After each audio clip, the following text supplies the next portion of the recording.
Today is the day. Day where they put out 1.0. Exciting.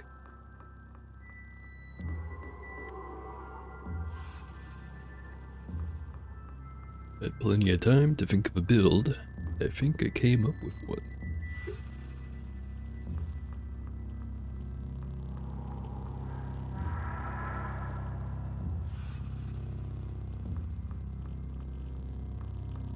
Not gonna follow any particular morphotype. Instead, gonna go with full pre-select. Just gonna be burrowing claws, double muscled. Where's the other one? Triple jointed. And then I wasn't sure if I wanted to go with heightened quickness or if I wanted to go with clairvoyance. But I came up with an even better decision. I'm gonna do both.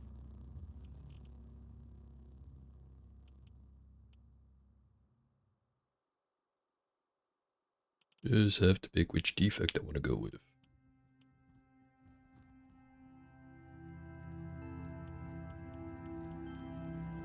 It's as usual, amphibious. Then with the leftover points. Well, actually one thing I could do is get rid of the quickness and instead have regeneration.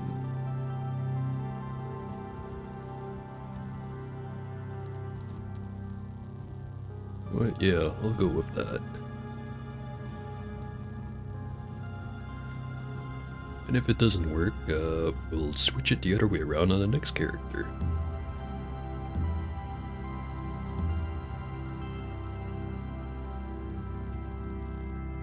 Typical stat spread, which is to say, spread them out.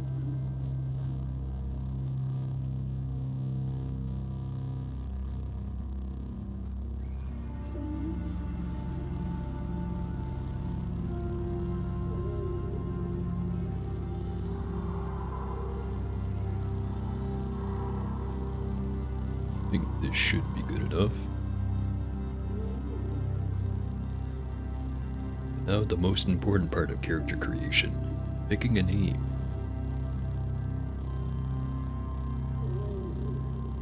Gonna continue the trend. It's gonna start with a P. Now we just have to figure out the rest of the name.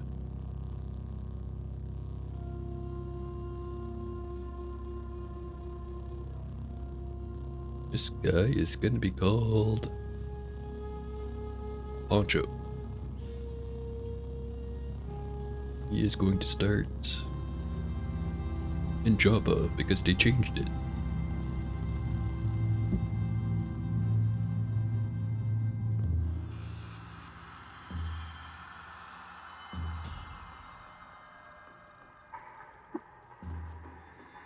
On the 11th of Simon Ut, you arrive at the oasis hamlet of Java, along the rim of Mograyi, the Great Salt Desert. All around you, moisture farmers tend to groves of Viridian water vine. There are huts wrought from rock salt and brine stock. On the horizon, Cut's jungles strangle chrome steeples and rusted archways to the earth. Further and beyond, the fabled spindle rises above the fray and pierces the cloud-ribboned sky.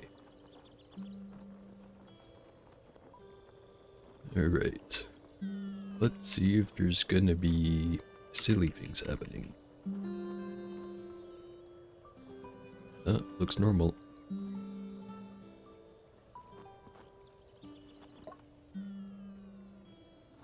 Hello, Mehmet. I'm looking for work.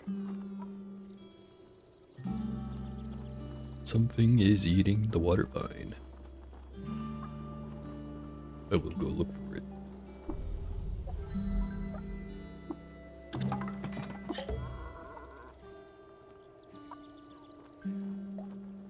Pick up usual quest.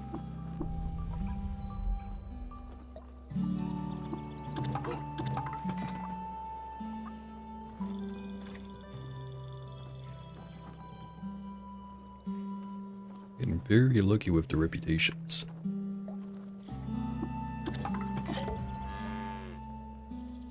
Burn Harvestry.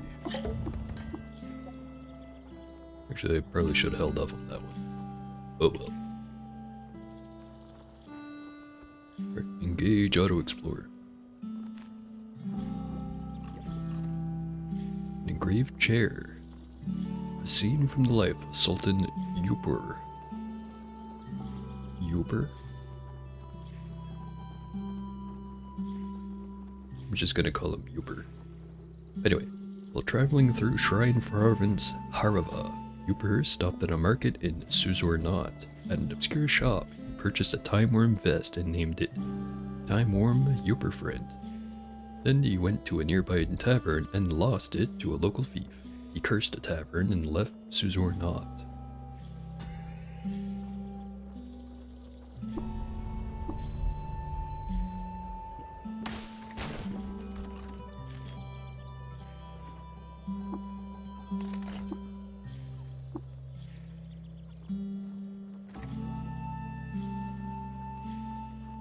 Shrine to Reshef, the last sultan. In 3 AR, Reshef cleansed the marshlands of the plagues of the Gyre and taught Abram to sow water vine along its fertile tracks. Right. Now we go pick up the next quest, which is Archive.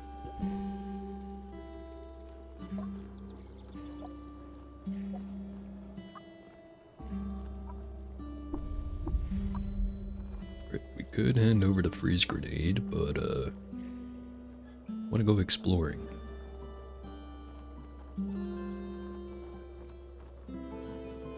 Actually, before I do that, what does the inventory look like? Got an odd trinket, a book,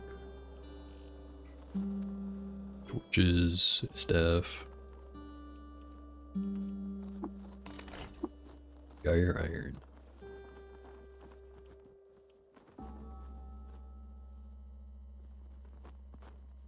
Of my mutations, probably gonna keep the burrowing claws part as high level as I can, just because it's really gonna pay off later. Immediately after, probably double muscle, triple jointed, regeneration, and then clairvoyance, in that order. Unless if things change. They can always change.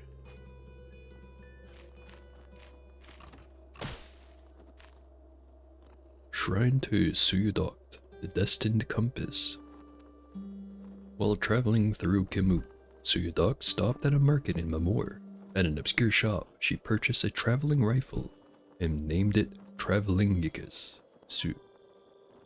let me try that again. Travelingicus, Suyudokt friend. Then she went to a nearby tavern and immediately lost it in a foolhardy bet. She cursed the tavern and left Mamor. Right, so one sultan got robbed, the other one was betting stuff he wasn't willing to lose.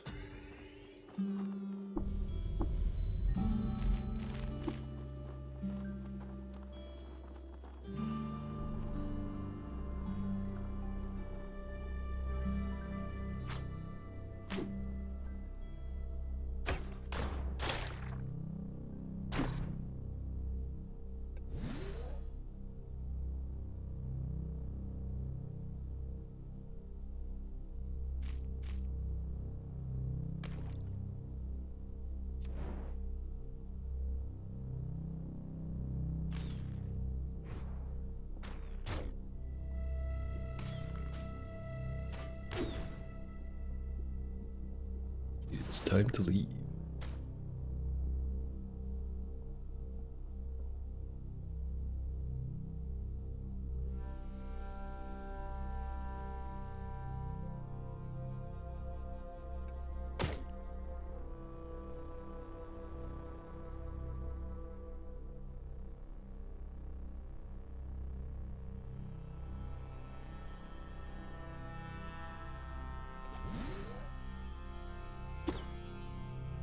$11 damage in one hit. Snapshots aren't messing around today.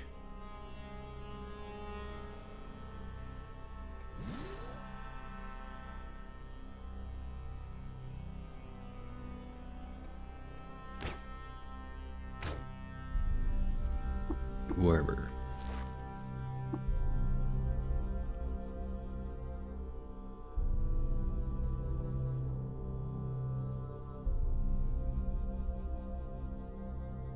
Really digging the new swamp music. Or salt marsh.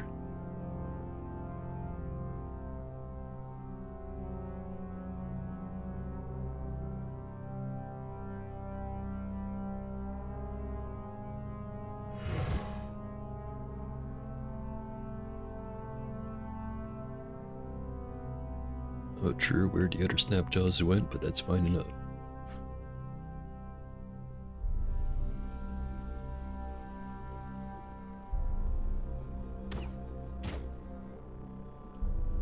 Iron longsword.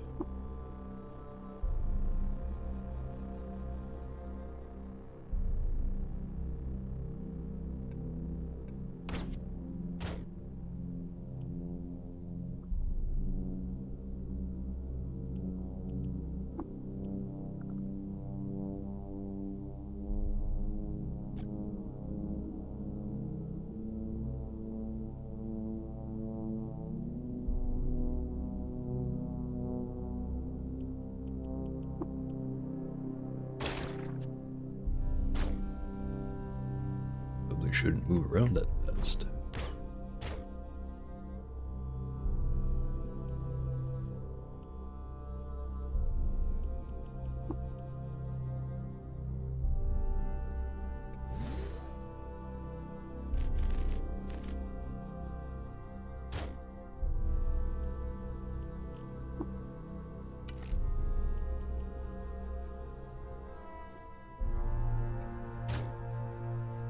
An engraved bronze battle axe.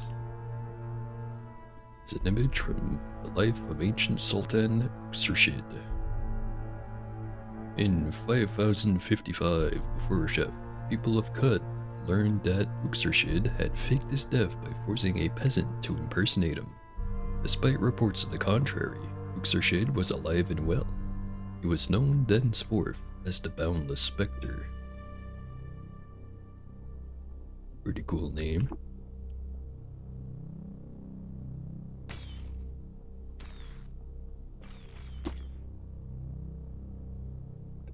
He can be accurate when he wants to.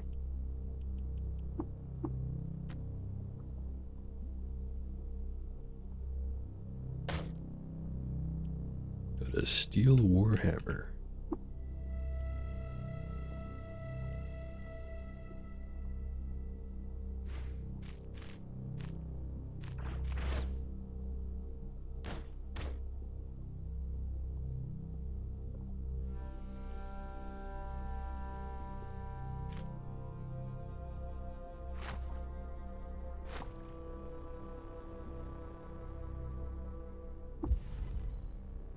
And here we are at Red Rock. Watch out for baboons.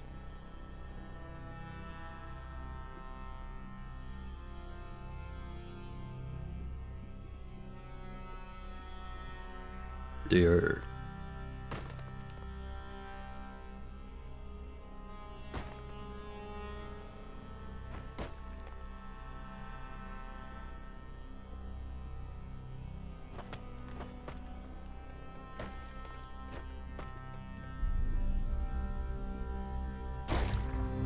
Level 2.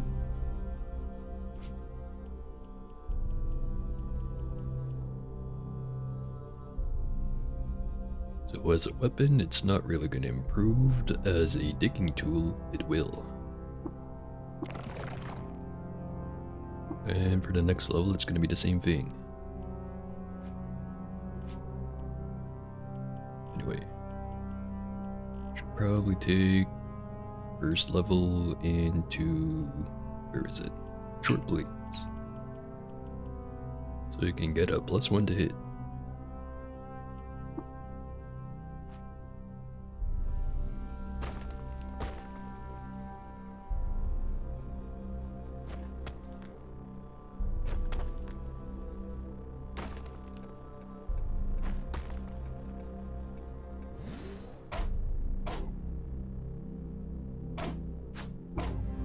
Level 3.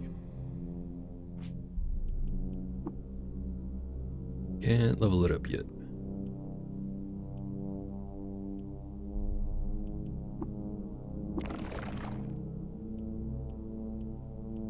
Now for skill choice.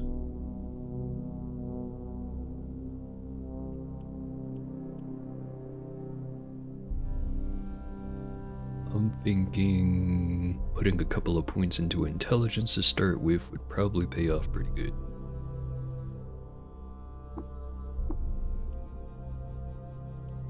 Get it up to like 25 or close to 25 so I can get Tinker 2 at a reasonable time.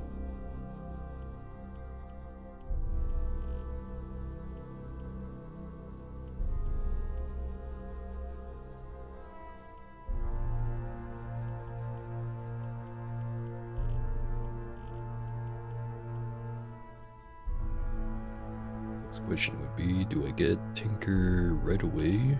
Or do I get cooking right away? Actually, false choice since I can get cooking for free. Don't know how I forgot that.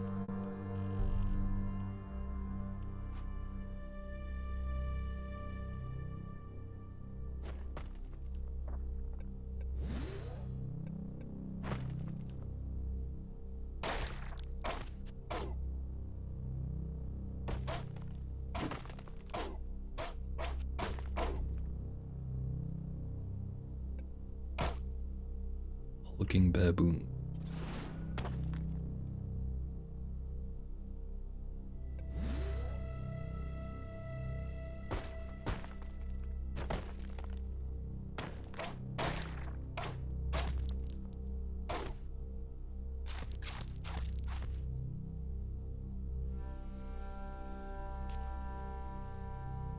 One more regular baboon and I could level up. It looks like I'm gonna have to fight this guy.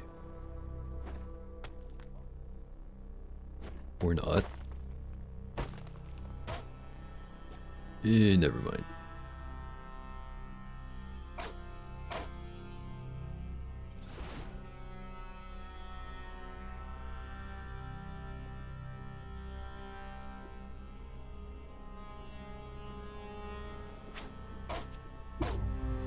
There we go.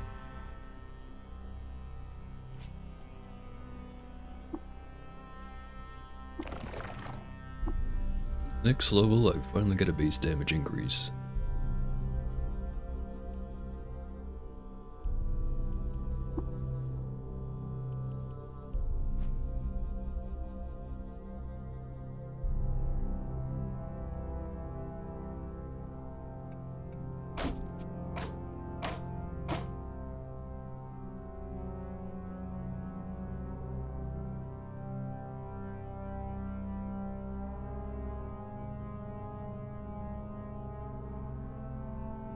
I'm out regenerating him.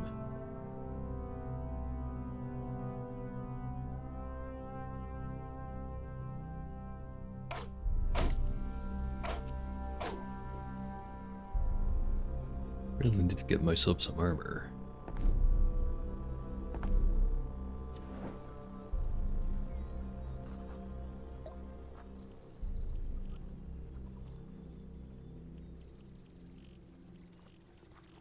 Fortunately, none for sale.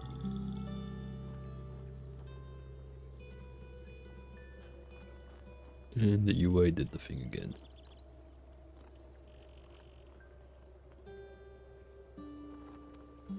Going to the top and then refusing to exit.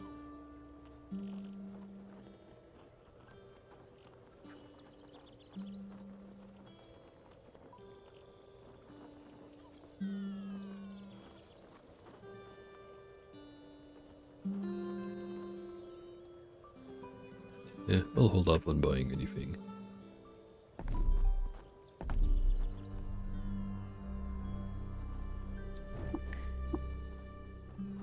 Get her some fixings, some rust, a dram of dog hair, a nip of artful cumin, and some roaming shavings from a tortoise shell. Toss them in a pot and stir. Mental armor. Sure hope I'm not gonna have to use that.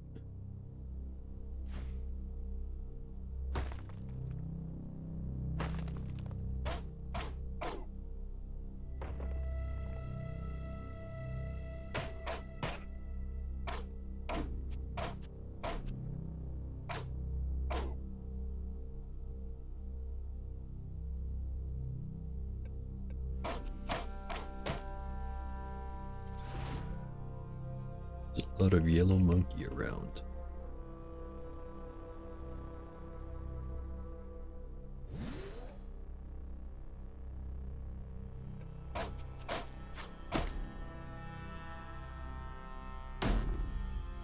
Damn. And we were doing so well. Well, just gonna have to try that again. Except this time, your name will be Pincho. Totally different character.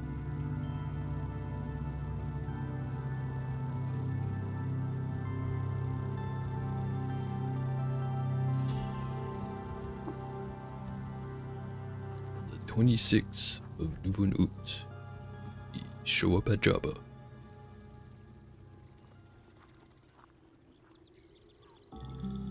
Loved by the villagers, disliked by the consortium, hated by the Issachar. Prided by the villagers, hated by the villagers of Temrod, hated by the Gersh. Well, no water for Mehmet this time.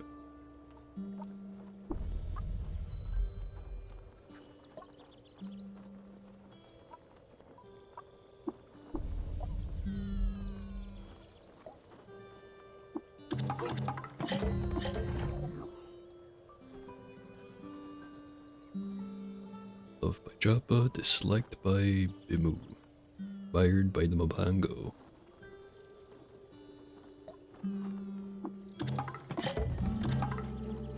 I am now favored by Mopango. Hold off on the harvest tree for now.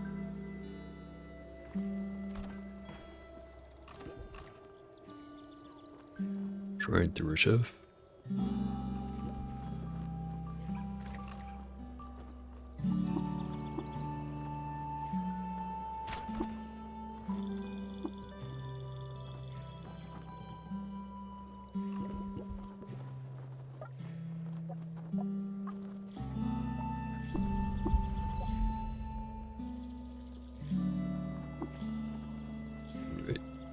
To see if the merchant actually has like a helmet or something.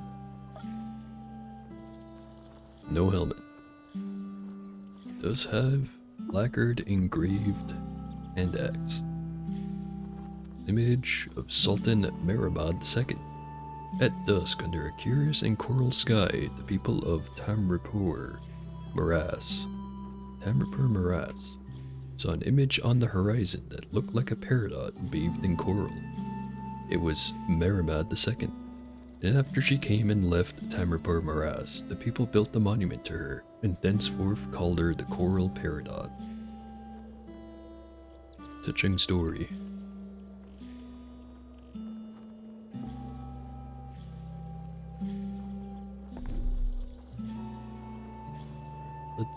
This time we just go straight to Monkey Land. I actually run instead of just saying I'm gonna run when I see one of the hulking baboons.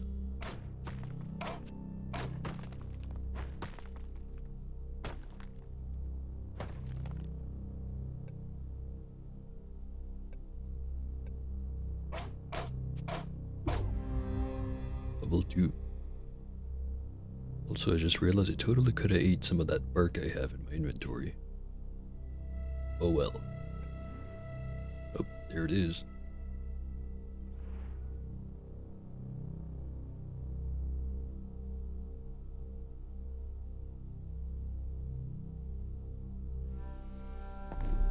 Alright.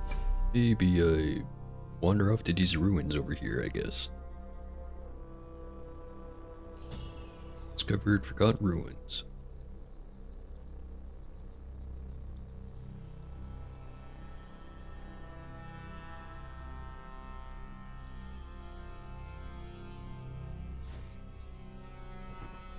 Small cobalt tube. Save that for later. Sap mask. Some books. The steamy globe gurgles sounds. Safe sight at your passage, Moon King.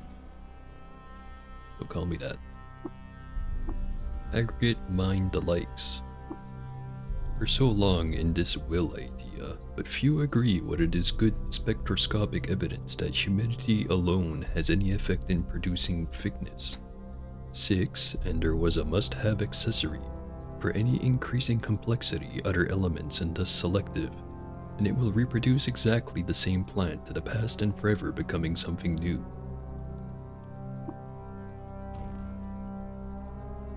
My sister's I were one, unabridged.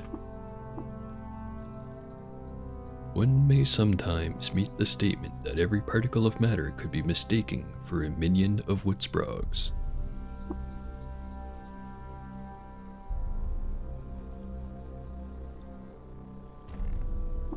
Was cited as exemplar. I remember a foreglow most vividly, which was observed to take it a beastly shape. I am confident there is another arrangement which we see how the slymph to Ezra. Marble around a quartet of knee joint, volume 4. The wind weirds are a dear friend, Euclid.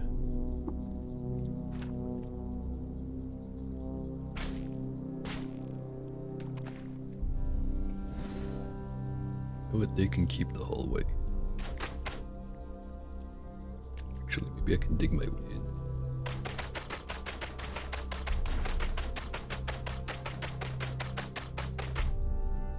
Or maybe I don't.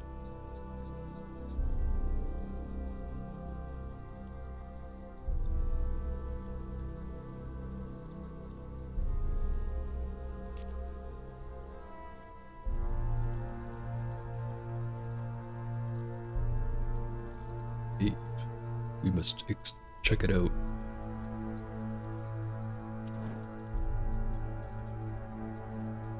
Second thought, we don't have to.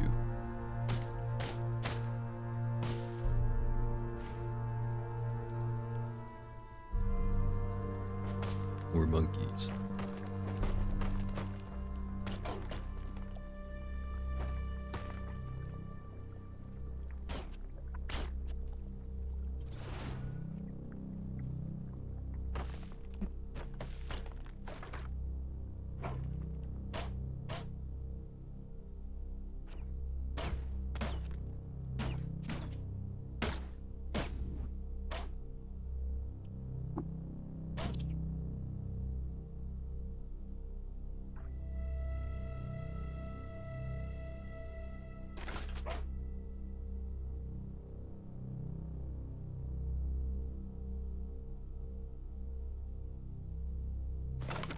Want that other mushroom.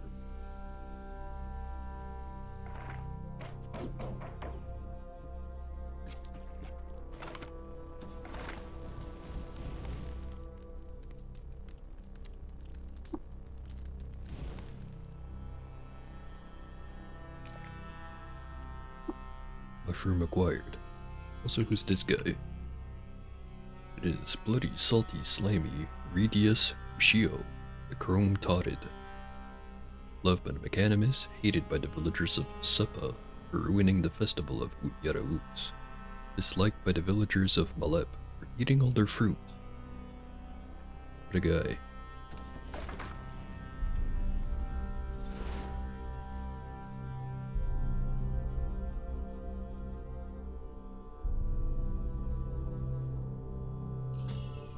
Discovered more forgotten ruins. Graffiti. I tried to save them. Oh, good job. Unless if it didn't work out. In which case, what a shame.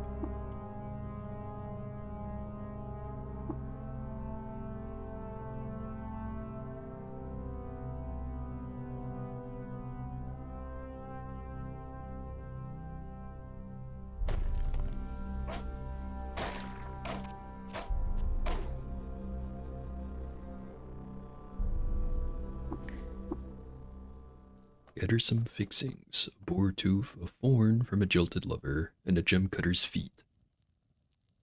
Where do you find that? Toss them in a pot and stir. Or mental armor.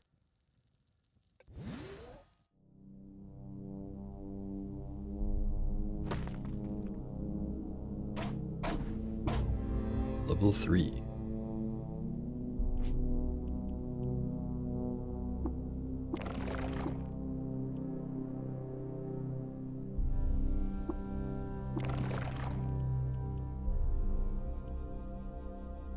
Maybe I should grab toughness to start out with instead.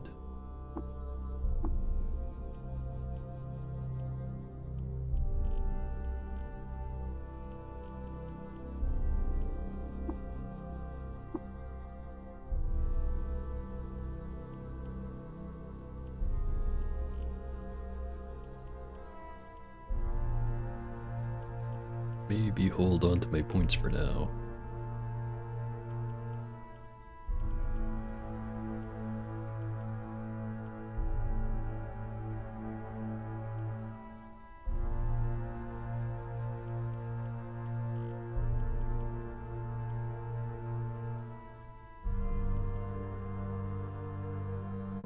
So many good skills. Start with endurance.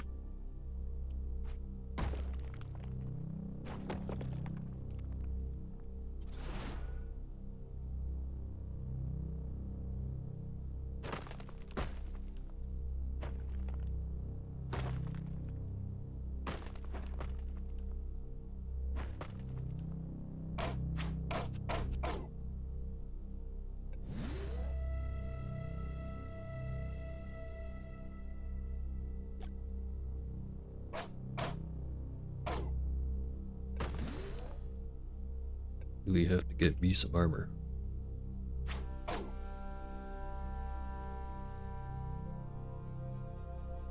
Maybe I just ignore the rest of the monkeys and go down the hole.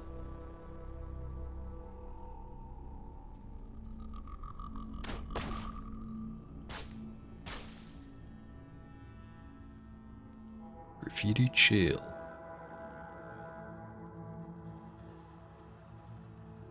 You beast, you Moon King, you.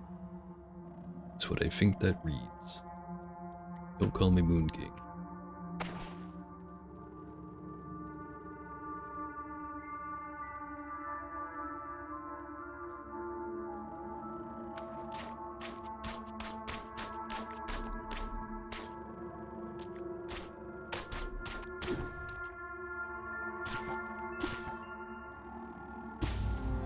Level 4.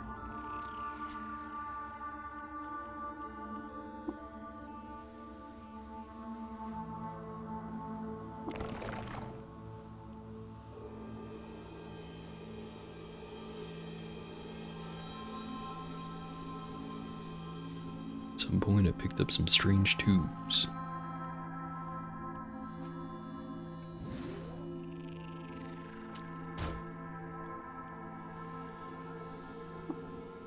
Woolly woven tunic, better than the robe.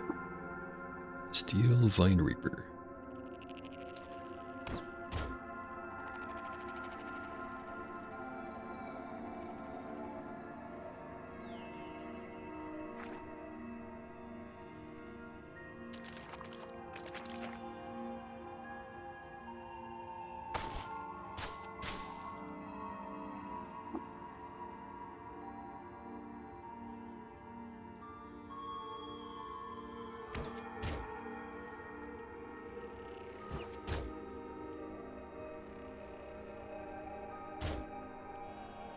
Horn Burnous.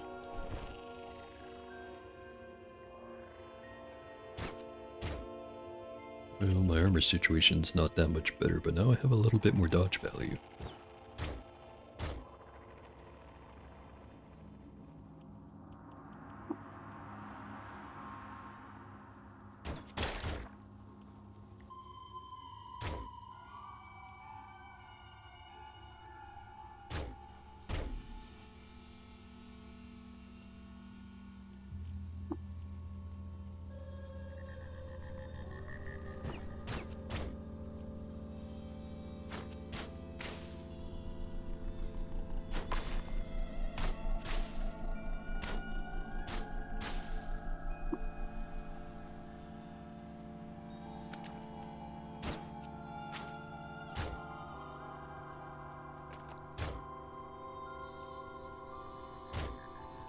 blood-stained neck ring.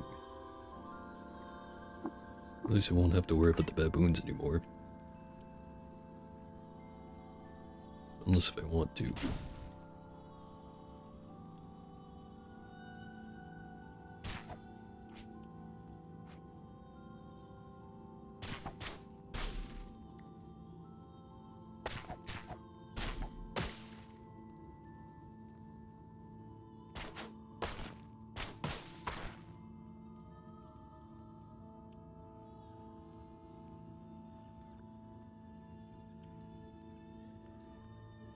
So I vaguely remember that they were supposed to update burrowing claws to let you dig up and down.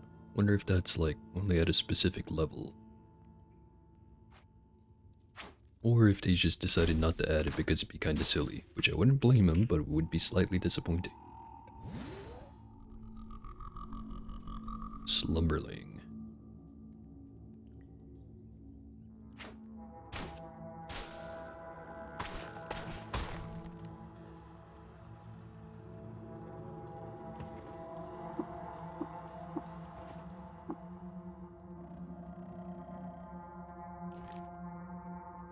Some gloves.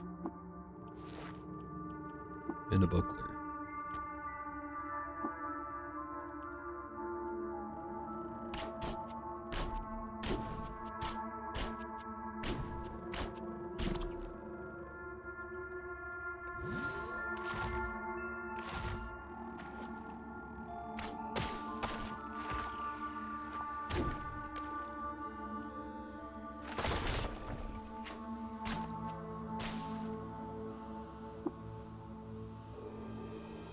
Third floor down.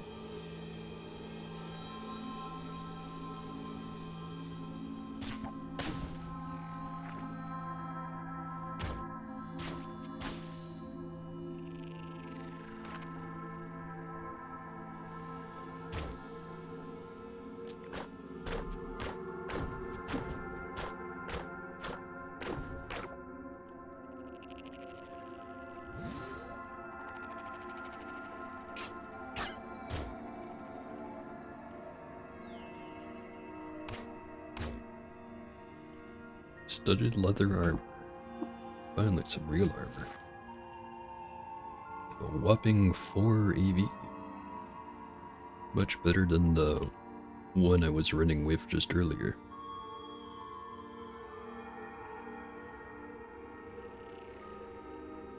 Two groups, typically the two have no allies.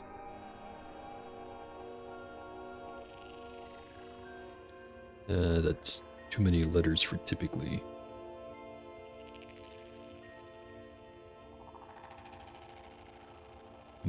Not sure what that would be.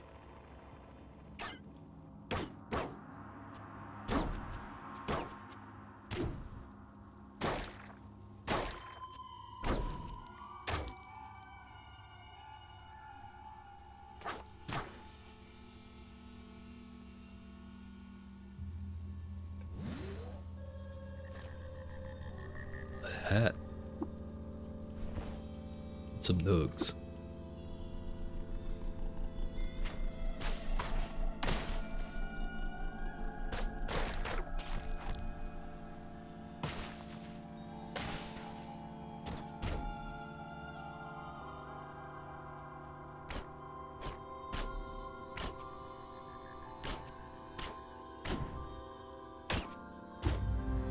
Level 5.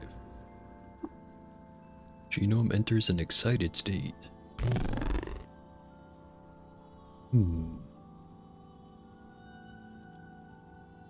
Arguably, I could get more out of having double muscle higher than level 10 than burrowing claws. But really, I want both.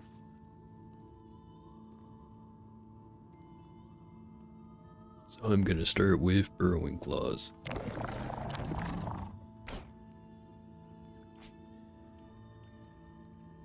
And then immediately put the next point into double muscled.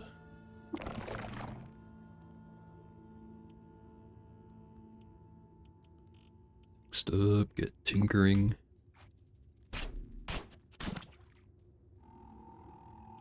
Now I can examine with confidence that I'm not gonna instantly destroy everything by accident rather than on purpose. Rubber gum, metal folding chair, poison gas grenade.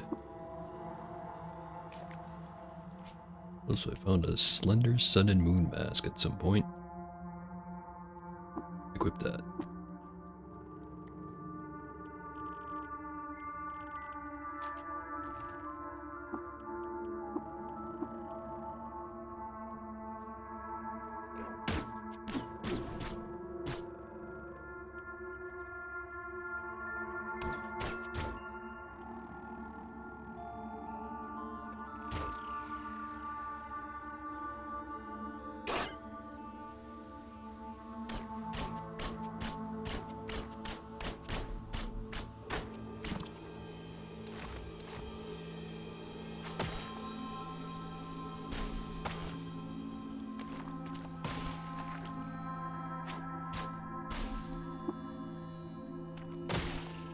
Let her floor down.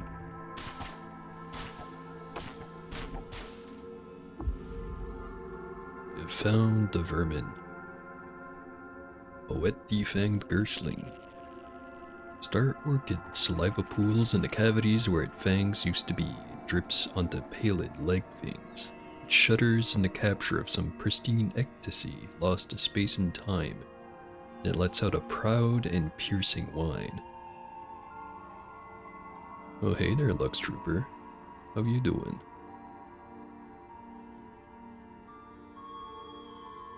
It is 1.0 day. Hope you're excited. I am losing this fight.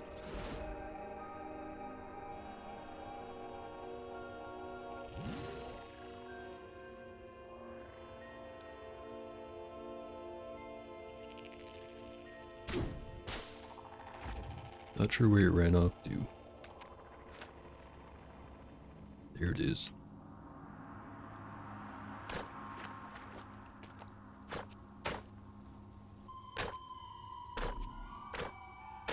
Not sure if I can beat one of these things, but we can try.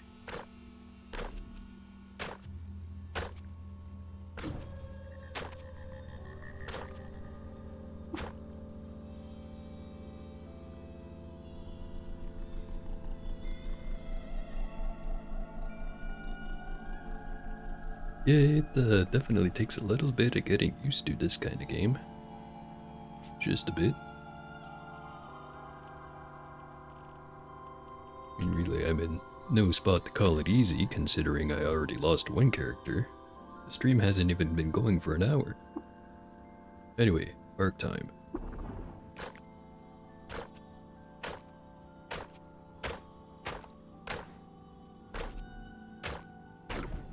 Victory. Just in time for the guy or white to show up and be like, hey, why'd you kill my dog? Because it's not a dog.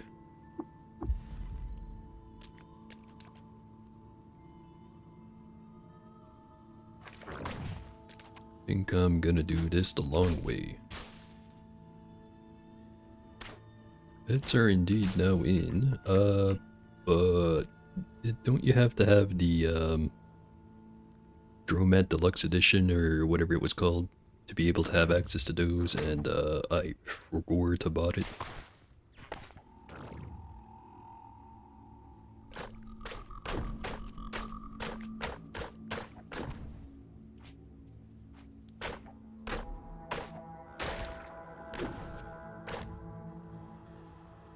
May not win this one. Or bark.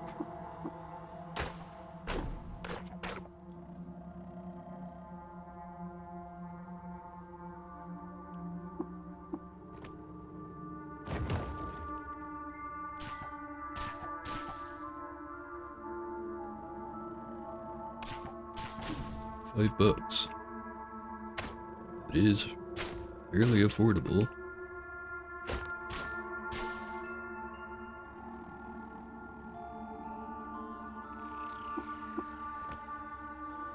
But then I'd have to stop the stream to go and get that. which wouldn't be that much of a problem. Would probably take like 10 seconds to boot up as opposed to some other games I've been playing recently. Shader compilation and all that. The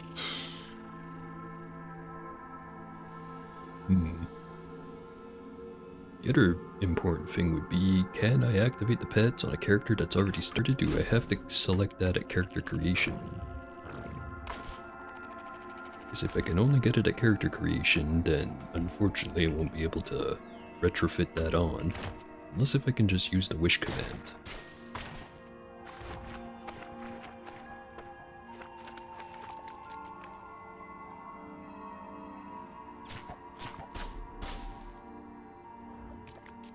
I'll tell you what, if this character fails, I will go and buy that pet pack thing, and then we'll see what kind of funny creatures we can have.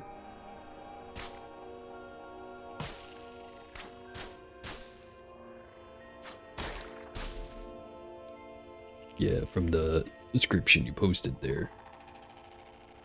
Sounds like that's how it works.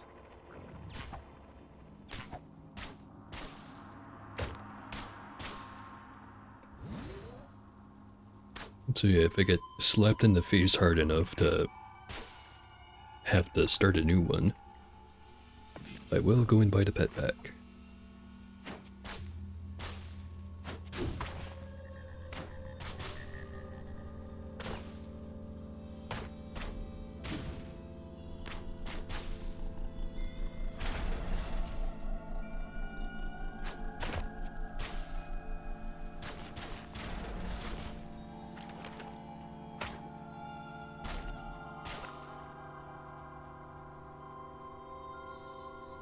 Is indeed the main quest, which I'm technically doing right now. Don't actually have to do this part as part of the main quest technically, since it's only if you start in Joppa that you have it, but you get the What's Eating the Water Vine quest, which involves traveling to Red Rock, finding one of these defanged Gershlings that I mentioned earlier, collecting its corpse and returning it to Joppa, and they'll have a look at it. The other quest that you can get in Joppa, the one that actually does connect to the main quest that you have for the rest of the game, is working for Archive. So the first one he gives you is, hey, go find a knick-knack, which once you hand it into it, he goes like, alright, great, now go get me another one. You go get him the second knick-knack, and then he asks to go find some, I think it's called the Weird Wire. Basically, you just have to run off to some other nearby location and go find some copper wire, 100 or 200 feet worth of it, which is relatively easy, as long as, you know, you avoid the harder stuff. And then once you complete that, then you get a mission to go see the Barathromites, and it gives you a disc for it. But, the way it works is if you have any of the other starting locations that are not Joppa, you usually have 2 NPCs who give you a quest in whatever your starting village is. And one of them will just give you a kind of normal, randomly generated reward, but the other one will give you the same disc that Archive gives you. So you both, both types of starts end up at the same spot where they have to go see the Barathromites, and then it goes from there.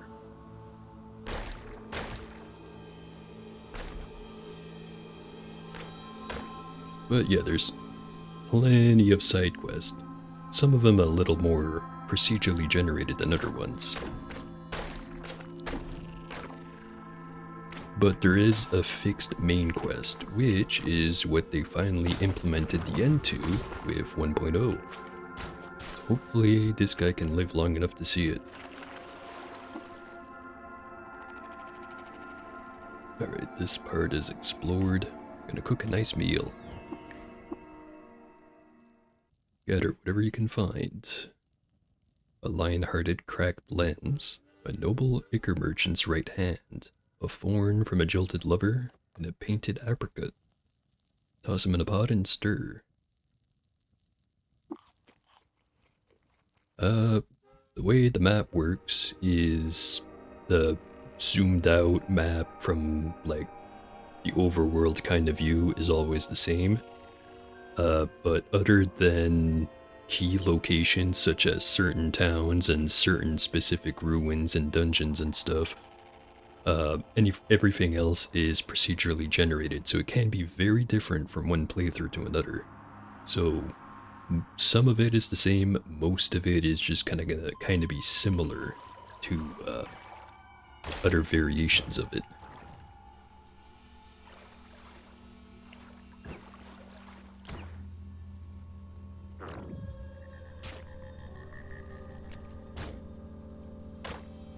So for example, this cave I'm in right here, I'm on floor 4 of Red Rock. So it's always going to be kind of like this, where there's a bunch of water and then it goes off towards the south, which is where I'm planning on going, just following this underground river until I get underneath Joppa and then I pop back out. But the exact layout of like where the walls are, which enemies exactly populate it, are kind of up in the air. Well, somewhat up in the air. Like, there'll always be Gershlings, and there'll probably always be centipedes, maybe some snapjaws, sometimes some slimes. It's not entirely the same every time. Sometimes it's a little wackier than other times too.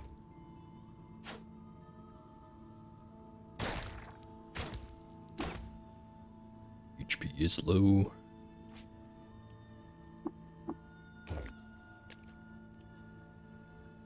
Didn't even need to do that because the guy was already bleeding to death.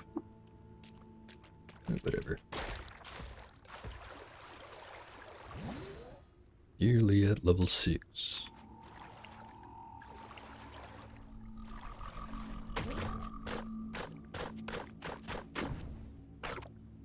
Oh, and I guess one last thing that does get procedurally generated is over here in the journal.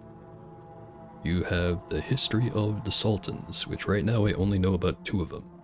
There's always going to be Reshef. He's always going to have the same story. But then there's like, I think, 4 other ones you can learn that have a procedurally generated name and a procedurally generated story, and depending on what their story is, or I guess history in this case, you can find unique items in, shoot, what are they called again? These kind of holy sites.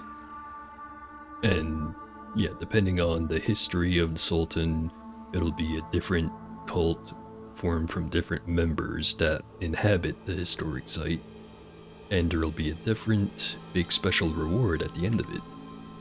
Again, all based off of what the history of that Sultan is. Some interesting sound going over there. Might want to run.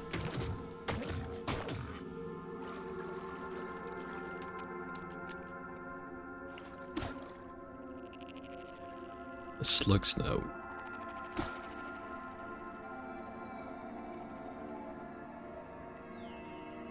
The UI... Actually, I think it was in the last update, the spring molting update that they released, shoot, was it April, May? Somewhere around there, where they did a big rework of it, and right now it's mostly the same, or exactly the same as what it was beforehand, but yeah, they did update it at one point, and it was a pretty big change. I've gotten pretty used to it by now because I've already played a bunch with it, so I don't remember off the top of my head what the differences are. Eat the last of my bark. Eat the Huama.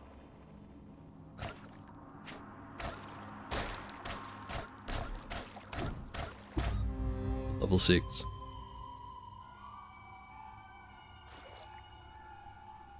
I forget what the exact difference is with 1.0 other than the big focus on finally having the end of the main story quest.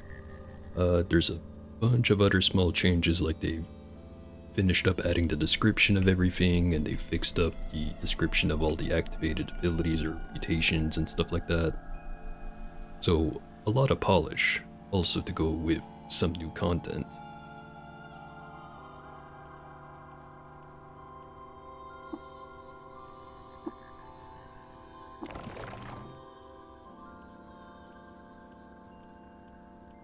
Next up, disassemble.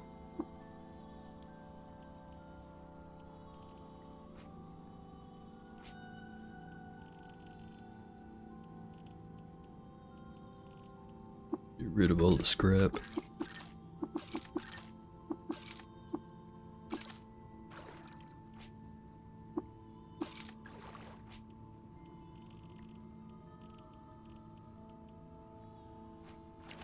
Alright, instead of following the river, since it's kind of dangerous down here, and I don't have very good armor, I am just gonna go back up the easy way.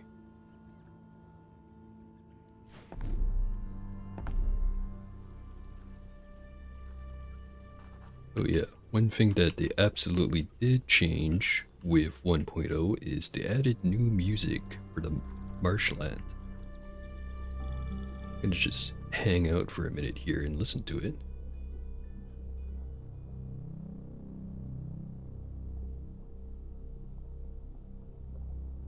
Actually, you know what? I am going to run off to go get a cup of coffee really quick because I forgot to grab one earlier today. Hopefully there's still some left.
Alright, I'm back.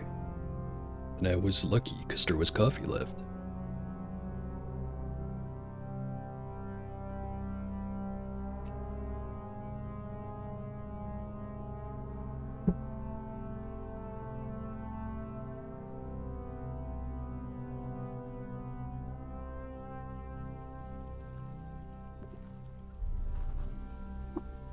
So now I go talk to the elder. I am back from Red Rock with the corpse of a pale spiderling. Would you examine it? Worded leg? Foul smell of sour gum. Moon and sun. A Gershling. This is a Gershling. What's a Gershling? Creature of plague, friend. This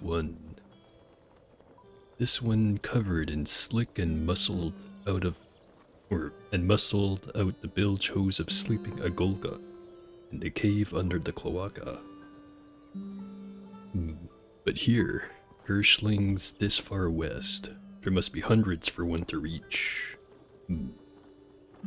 Does the gyre widen again?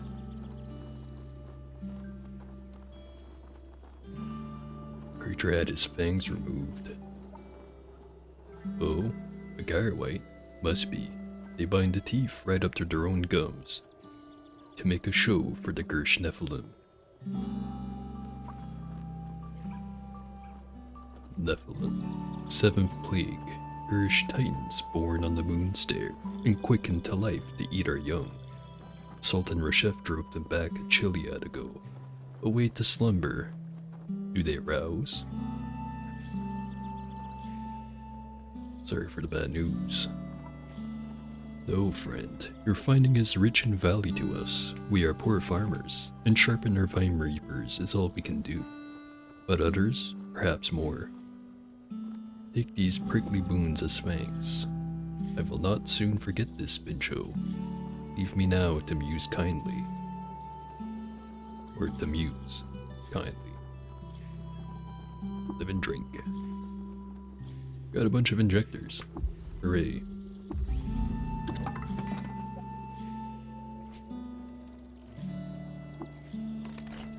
Fix it, spray foam.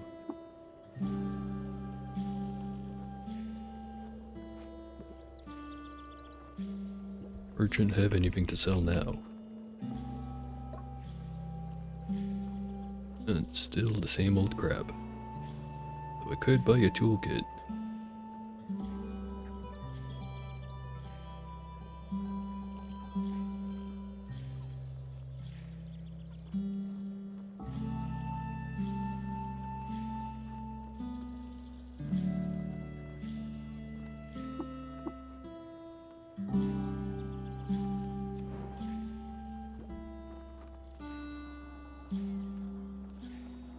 There used to be a man here, now he's dead.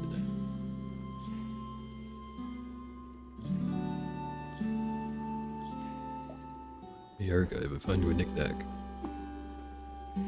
It is a metal folding chair.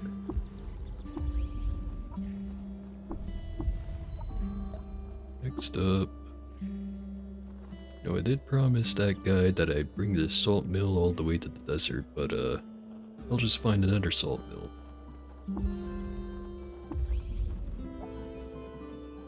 Impressive you. Maybe you're fit to poke around my workshop and swap scrap with me. I've been wanting another apprentice. So unfortunate about Scriff, what with the disembowelment and all. Take a seat, there.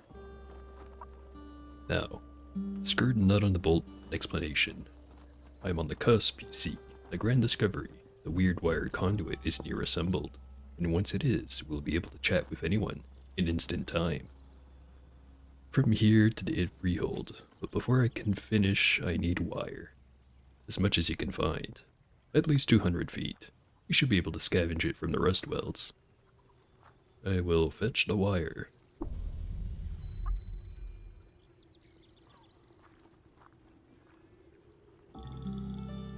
But first, use this secret entrance into the mayor's house.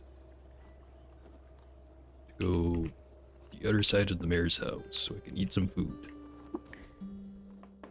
Some fresh apple mats.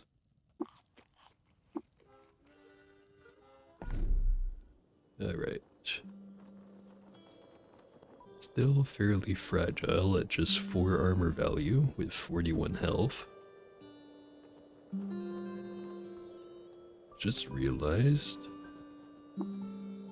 never did go look at statue that spawns here.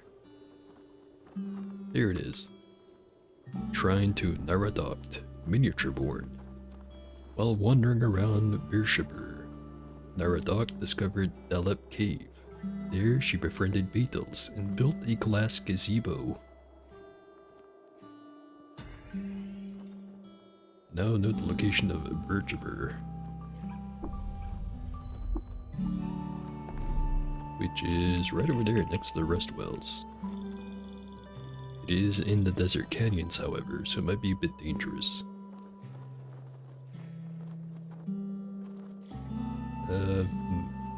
I'll go try to find the secret merchant. Not here. There's these guys.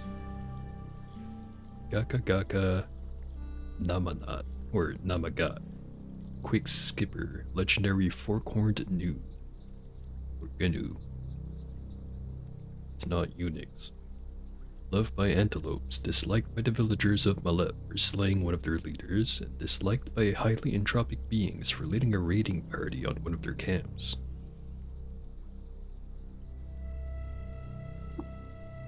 Hostiles nearby. Cat.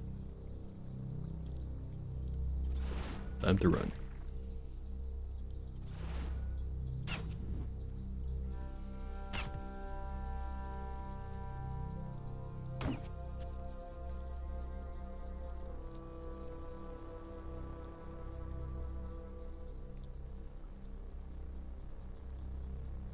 I successfully ran away.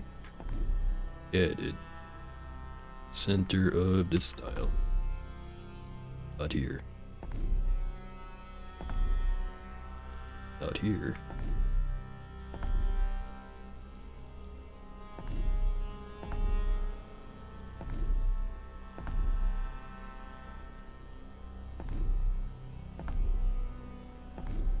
And then eventually.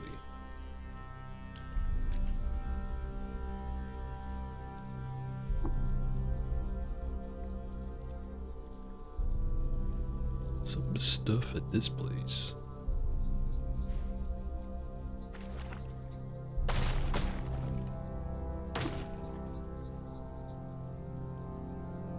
Well, let's examine some tubes. Glass hydraulic pipe with brackish water on the inside.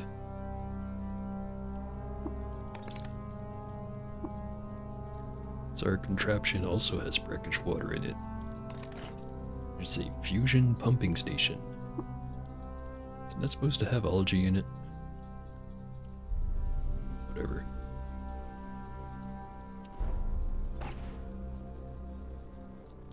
Bloody knollworm.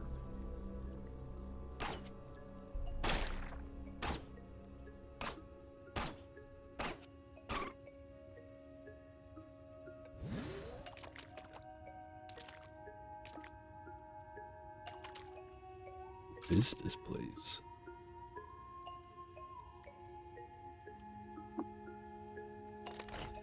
Hydraulic turbine. Let's collect the wine.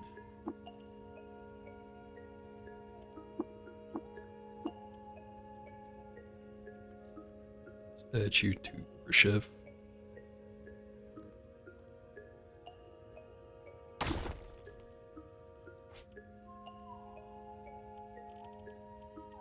Set wine to autocollect.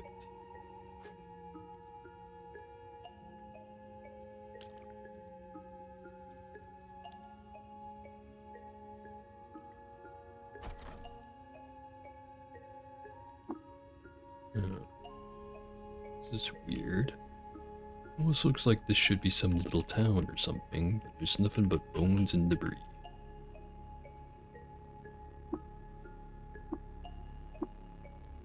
I don't remember finding this beforehand.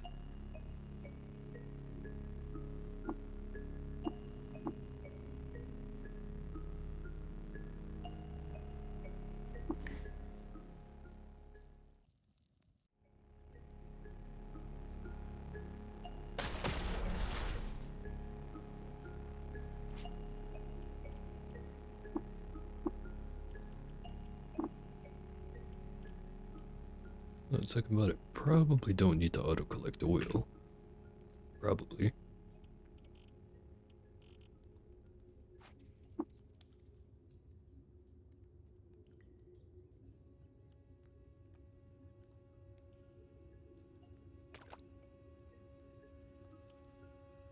Human corpse, snapjaw corpse, better snapjaw corpse.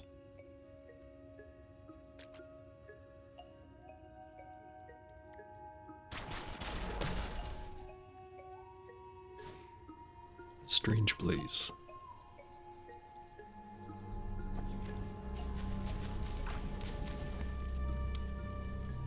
Free honey on the ground. A weight limit? There is indeed a weight limit. So, you can see it on the other screen, but it's easier to see here. It says 110 out of 330 pounds. So the 330 is the maximum weight limit. 110 is what I currently have. And on this screen, it's up over here. Oh, hey there, Shippin. How you doing? Yeah, man, I'm definitely gonna win that. I'll get, right on it. Here is Jatipia, distinguished Baraphramite tutor. His terrible reputation. Loved by the Baraphromites, hated by the Farmers Guild for stealing a cherished heirloom, hated by the villagers of the Root for burning one of their leaders in effigy, and hated by hermits for burning one of their leaders in effigy.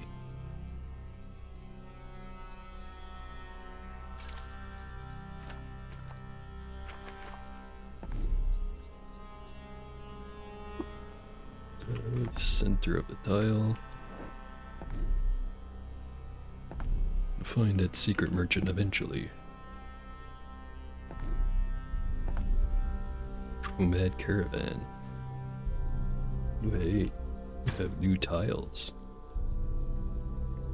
Caravan guards. Look how fancy now.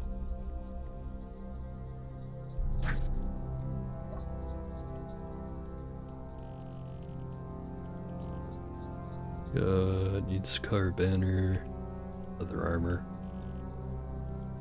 I think I already have studded leather. Not an upgrade.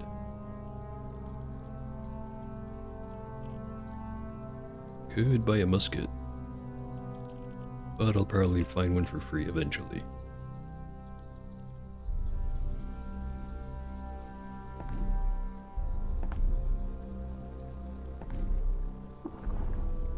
And lost.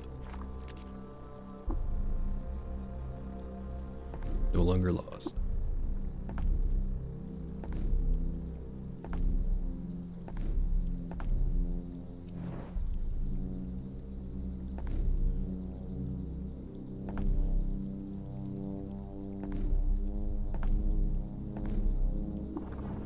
Lost again.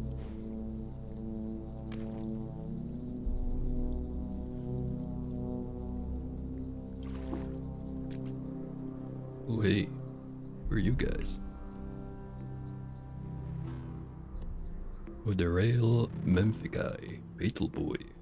Loved by the Mechanimus, disliked by the Isakari tribe for disparaging a famous poet. Disliked by the cult of the Coiled Lamb for refusing them entrance to a local library. And disliked by dogs for selling a map of their vaults to adventurers. What a terrible guy. Steal his mushrooms.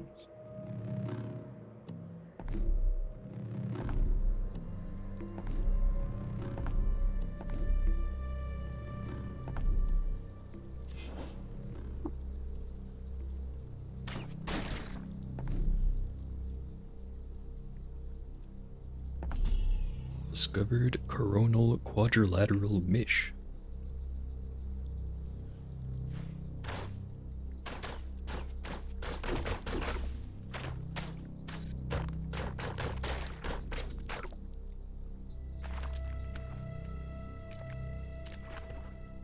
They have odd trinkets at Mish. It is a bubble level.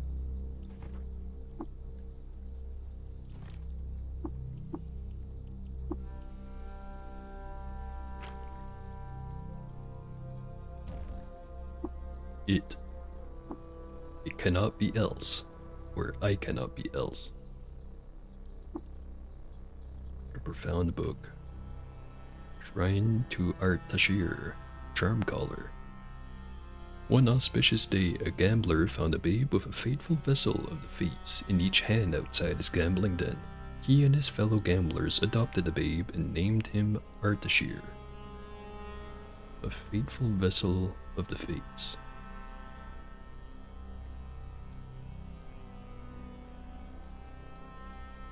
Recovered the Mark of Death, Moon King. I might be willing to engrave it. Again, stop calling me that. People are gonna get the wrong idea. Wrongfully accused. You will understand, friend human, if you were away and the form remains the same.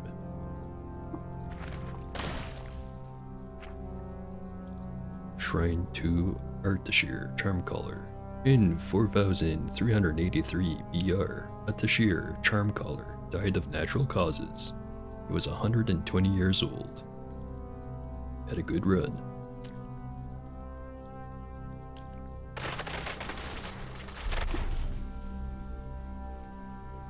Yeah, still gonna need some level on those claws. Currently at 4. Rapidly advanced one time. So that's a 6. Brain is working great today.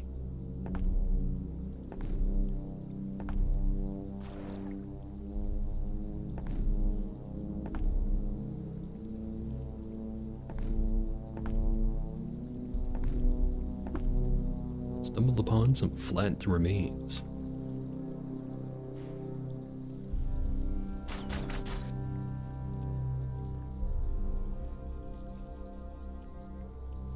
There's 50 foot of wire,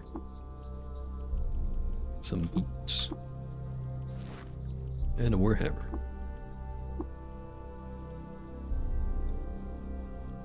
These appear to be the flattened remains of some vainglorious humanoid.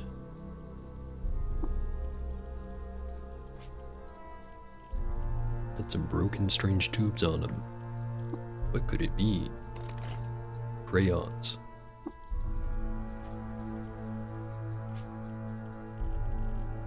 Have to try it. Draw pencil base. Nice magenta on this tree. What a nice looking tree.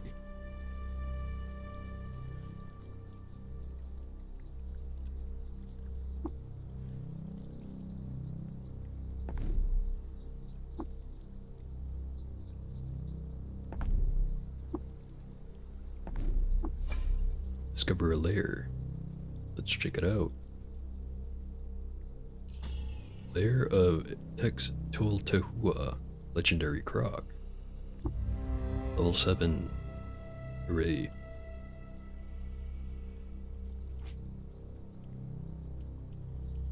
Can finally put the point in something that's not burrowing claws or double muscled.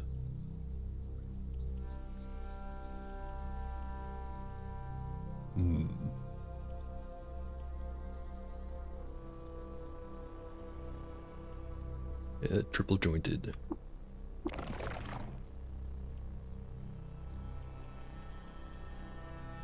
Next up, do I want to go right for scavenger or start putting points into some more combat skills? Because I could get bloodletting for short blades. Or hobble.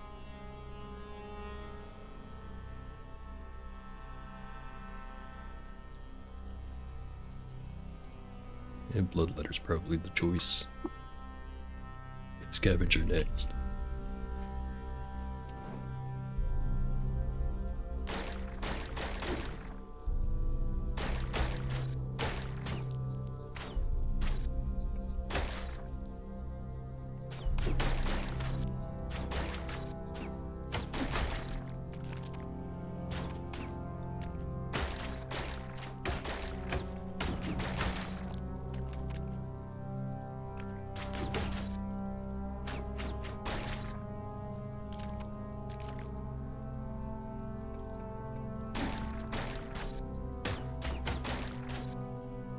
I just find it kind of funny that the horned chameleons are stronger than the crocs.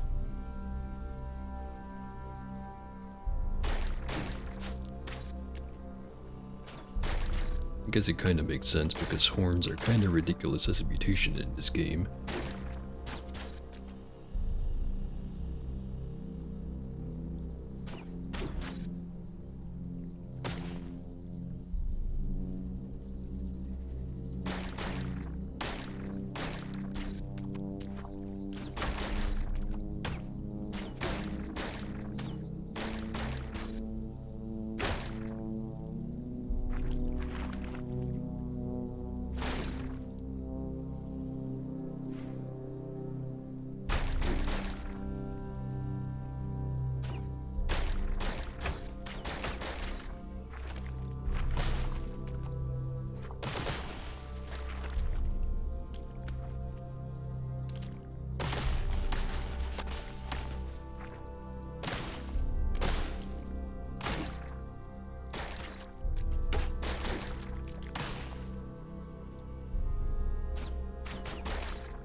Is it graffiti or blood? It's blood.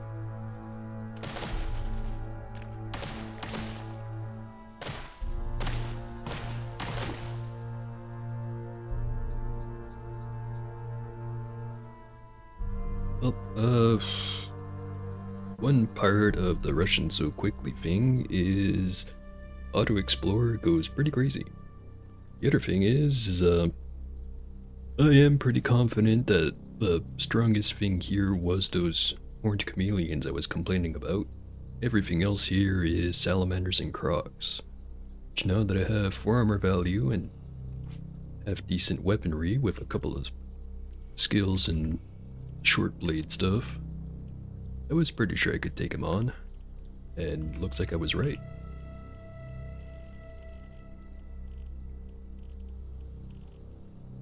But you would be right to be cautious, because sometimes, hey, there's a slumberling over there, and enemies around in the area were busy attacking it, and now it's finished killing all of those, and it sees you. And then it hits you for like 40 damage. But I got lucky. Anyway, time for the Rust Wells.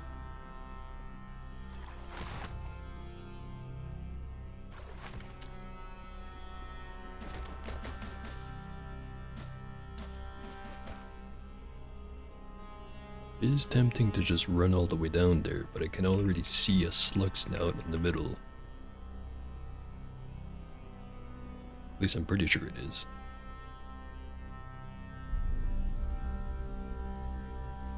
Part where I know where the enemies are, mostly I don't. I just kind of let the auto-explorer run around, and then once the auto-explorer stops doing its own thing, that means, hey, there's something either attacking you, or that is dangerous enough that it stops the auto-explorer. Kind of like on this map, where anytime I get close to one of those things on the wall, the kudzu, it stops the auto-explorer. But that's mostly because they're a specific type of enemy that does things to your inventory. You are sharp, Moon King. Thank you, but don't call me Moon King.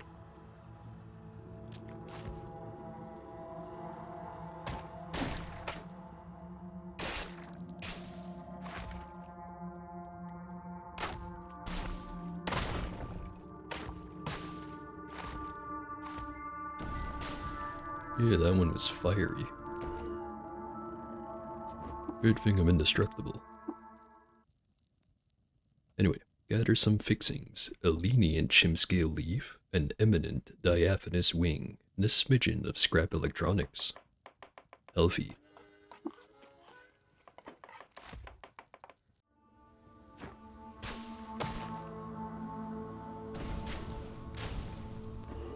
That suddenly reminds me, I heard that they changed the F1 menu. Or no wait, it looks pretty much the same as last time.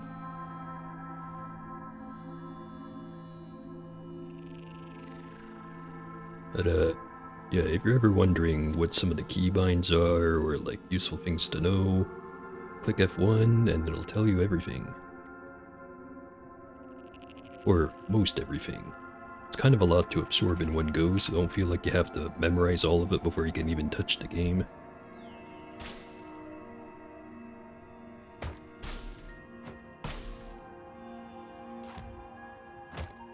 It certainly doesn't help that there's some enemies whose entire gimmick is that they break the rules, which if you don't know what the rules are to start with, yeah, can be kind of rough.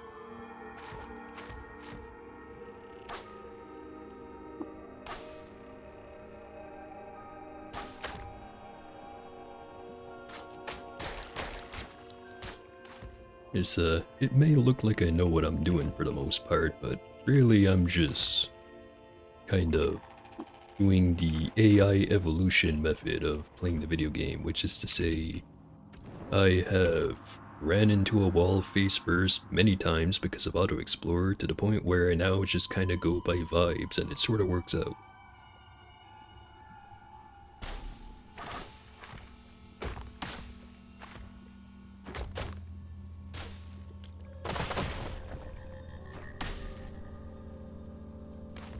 And I guess the other thing is when you're below level 5 or so, your character is super fragile, so it is incredibly easy to end up somewhere where things are outclassing you even though it feels like they shouldn't. So just be really paranoid when you're first starting out. like on a new character. Once you start getting a few levels, you can start to goof around a little bit, up until you start going to the more scary areas of the map. But that's where all the learning kicks in.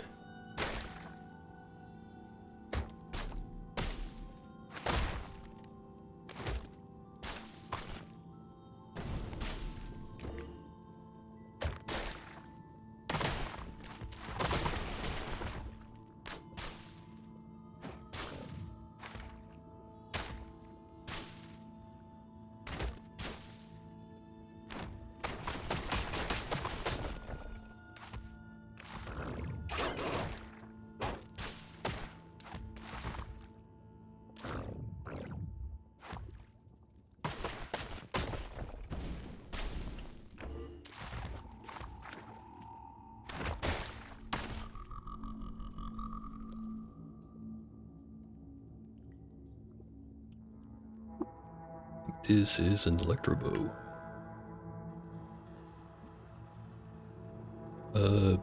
Yeah, if you're just exploring the overworld the way that the difficulty would work, I'd say in a very rough way, which actually I should probably just go to the overworld map to display it a bit better. Be back to this in just a moment. This area over here where Joppa is, and Red Rock, the Salt Marsh is probably the easiest spot in the game. So if you're just kind of looking to get a few levels before you really start doing anything, I'd say just try to wander around the Salt Marsh. That being said, there's no guarantee that you won't run into either particularly tough enemies, like sometimes you could run into what's called a chitinous puma, who can be quite a problem if you don't have any ways of running away from it. Or you could also just run into like a lot of snapjaws at once, which, you know, 1 or 2, no big deal. When there's like 7, it's a bit of a different story. But generally, the Salt Marsh would be the easiest spot. Next up, I would say, is the Desert Canyon areas. And then there's the hills. Again, your mileage may vary because of how the procedural generation works. Sometimes you walk somewhere in the Salt Marsh, like say the lair of the legendary croc, which there's going to be, of course, a lot of crocs, but there's also other enemies from that same faction. So like there were some salamanders and there was some horned chameleons to worry about. But you can find other layers from other types of enemies, and, you know, it's the same kind of deal. Right. So after hills, I'd say the next toughest area is probably Salt Dunes, although Salt Dunes, it can be very feast or famine in a way, in the sense of most of the time you really don't run into anything dangerous, and then other times you run into packs of dawn gliders, which can be very dangerous. One place I'd say that a lot of people underestimate would be the flower fields, which you'd think, like, just based off the name, probably not that difficult, but can get pretty spicy in there.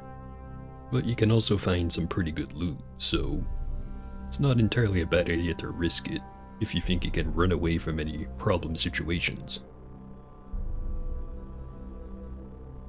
But do keep in mind there's some enemies like slug snouts you can run into pretty often, which is basically a pig that has a built-in rifle. I know it sounds kind of ridiculous, but yeah. They end a lot of runs. And yeah, like Shepin says, if a situation looks like it's crap, just run away, just hit the bricks. It's the Joestar secret technique, make use of it. Right, so next part of my TED Talk is, the jungle. This is where you start running into, like, goat folk and stuff like that. Which, again, if you're just dealing with a couple of them, they're not that big of a problem, but sometimes you can run into really big groups. And especially if there's a lot of, I think they're called goat folk sowers. those guys have basically explosive fruit that they use like hand grenades, and that can melt your health if there's multiple of them at the same time. So even if you have a lot of health, they can be a problem. Next up in the hierarchy is either ruins or the rivers. Really depends on what your build is on which one of these is more dangerous. I'd say the river's usually more dangerous. Ruins, however, there's pretty much always a tunnel leading down, especially in the center of the tile, where you can find all kinds of goodies down there, but another thing to mention is, and this applies to anywhere in the game, is the deeper down you go, the more dangerous it becomes. So even in the salt marsh, if you find some tunnel that goes down and you just keep going down and down and down, eventually you will start running into stuff just as dangerous as anywhere else. And then there's some other more unique areas like the Rainbow Woods, or like Hinnom, Palladium Reef, the Moon Stair, and the Banana Grove. Although, of those areas I just mentioned, Banana Grove is probably the easiest. There is some dangerous stuff there, but nothing too crazy.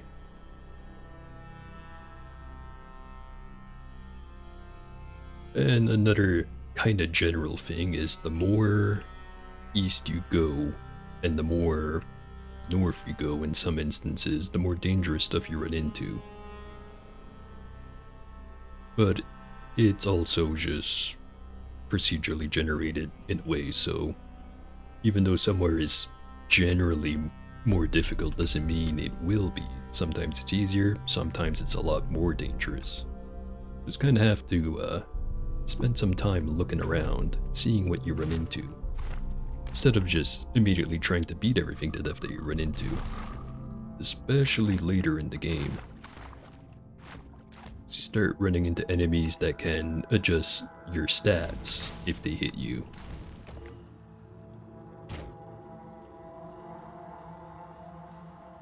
Yeah, it's I would recommend checking out the wiki too, if you don't mind doing a lot of reading, just because there's so much to know about the game, and even if you know all of it, it's not necessarily a recipe for success.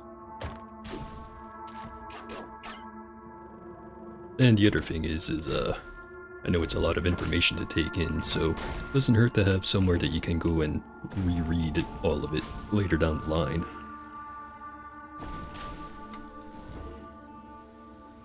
Lots of fire down here.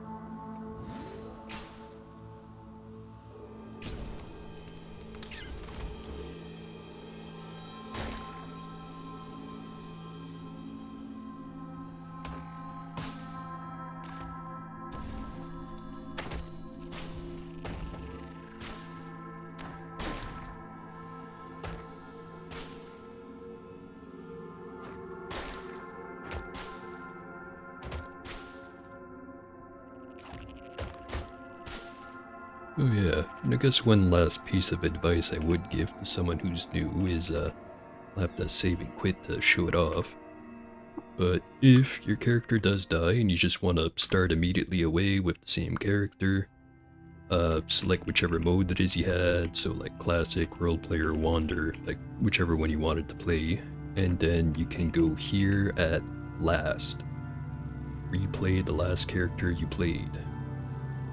So basically it'll reload all the configurations you made for the character, even if it's a preset, and then it'll let you change it if you feel like it. If not, you just name your character and you go right back to it.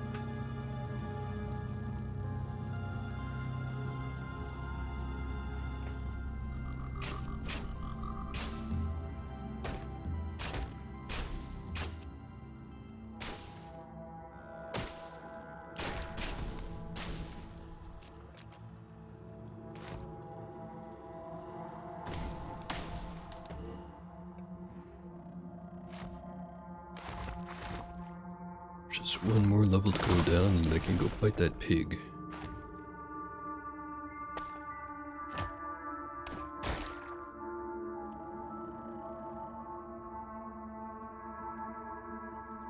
cleared areas stay cleared? Generally, yes. I only say generally because I'm not entirely sure, because I know there are some creatures that wander from area to area. But like, for example, if I went back to Red Rock where I killed more or less everything that was in there, yeah, that place is gonna stay more or less empty. And all the stuff is still gonna be on the floor. So if you can't loot everything, but you want to loot everything, you can go back and grab it later.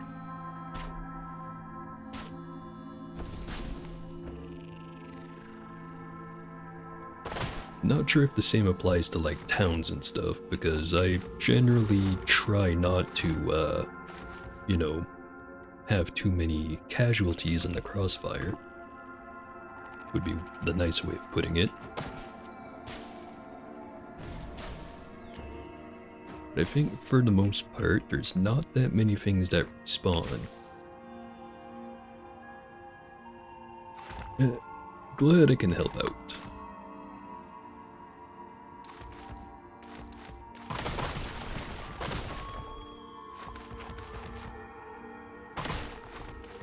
Anything, I should be thanking you because it helps me refresh myself on the fundamentals.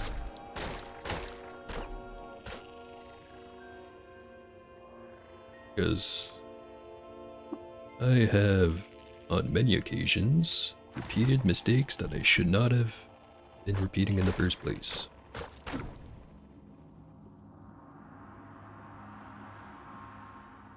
She shone so bright, the void shadow fields were folds not upon it. How long have I been playing it? Let me see what Steam has to say. Playtime, 1,329 hours.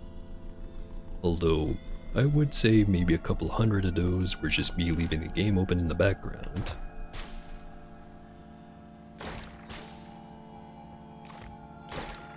Ooh.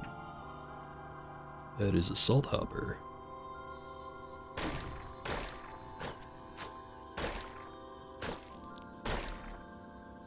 Don't think I have any healing on me. Also, I have an electro bow. What am I doing? Oh, right. I don't have any batteries for the electro bow. Right. Oh, wait.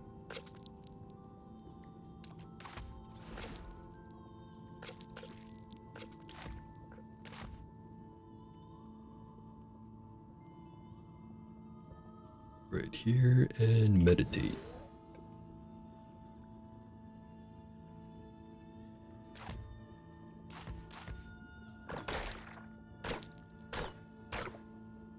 There we go.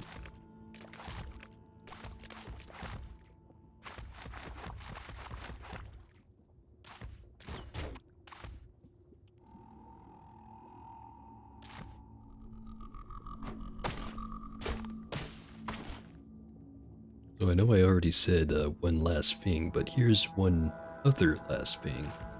Is don't be afraid to check out some of the other mutations that you haven't used before.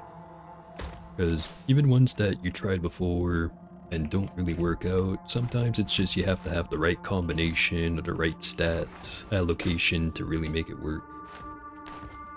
And other ones really are just not that great. Don't really know until you try mixing and matching with them.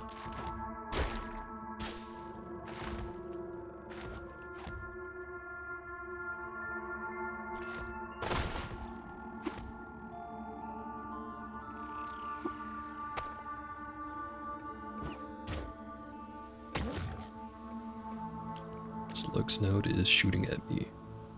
There it is.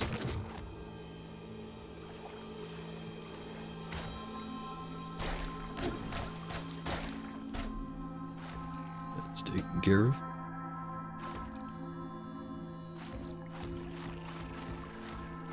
I am stuck. What the hell is this? Brackish tarry water. It's tar, water, and probably salt. Swimming in some fake soup. Right, got all the wire.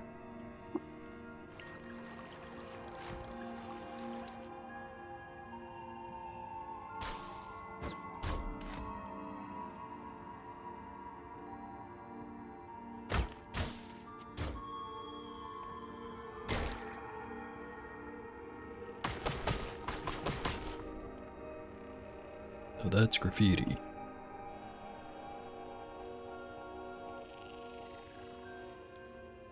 It's nary unprecedented for one to the diamond pattern and hung from this Mopango's carapace.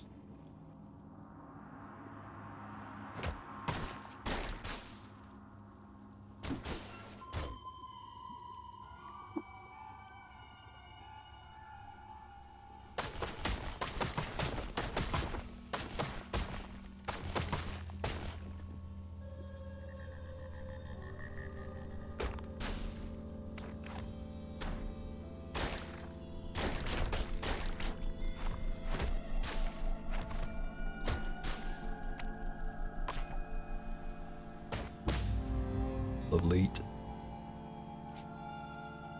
One more mutation point into double muscled.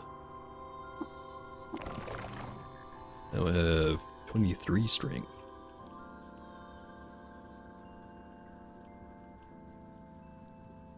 $100 points that I can use on Scavenger.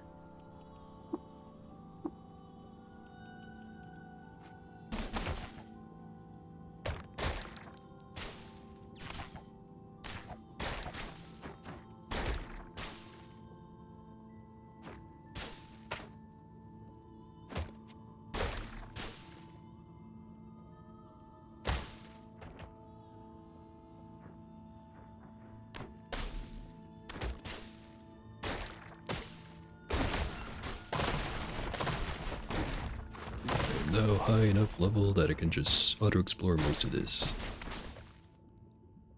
Except for that guy.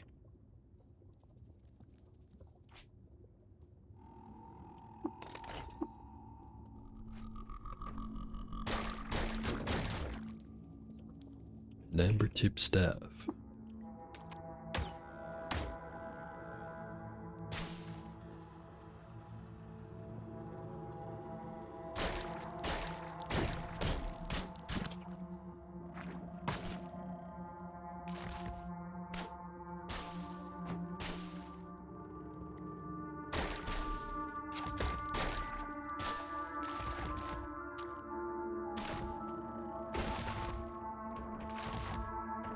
Never mind the rest of this cave.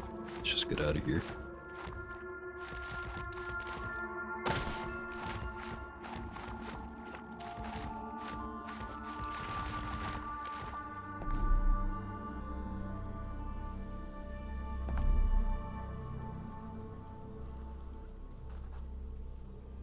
I don't know how much Archive is going to charge me to fix my stuff. Yes, beautiful wire. Oh, before I forget, I've repaired an old recoiler for you. Use it whenever you wish to hop back to Joppa quickly. Now, give me a few moments to attach the wire.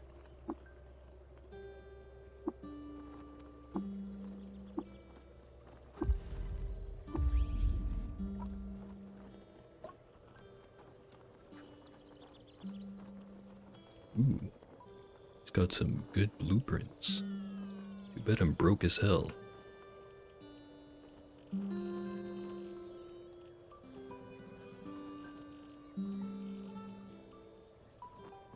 Stun rod, just gonna disassemble that one. How much to repair this? 5. Now I identify myself. Mechanical wings.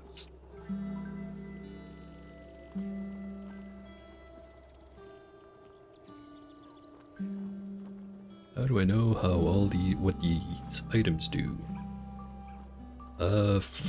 Mostly by playing a lot.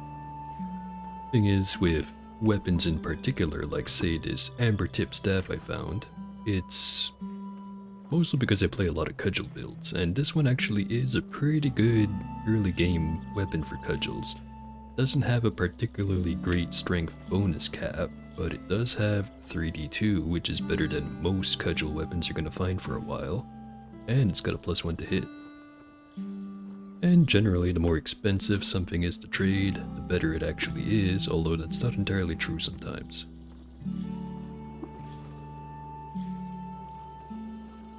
And then there's a lot of this other stuff, like say everything in the food section. Well, kind of self-explanatory. It's food. Just can't really make use of it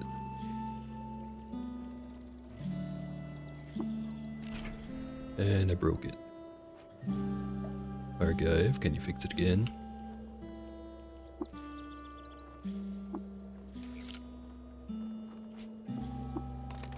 It's a chem cell. Oh, like all the data disk that he has. I forget.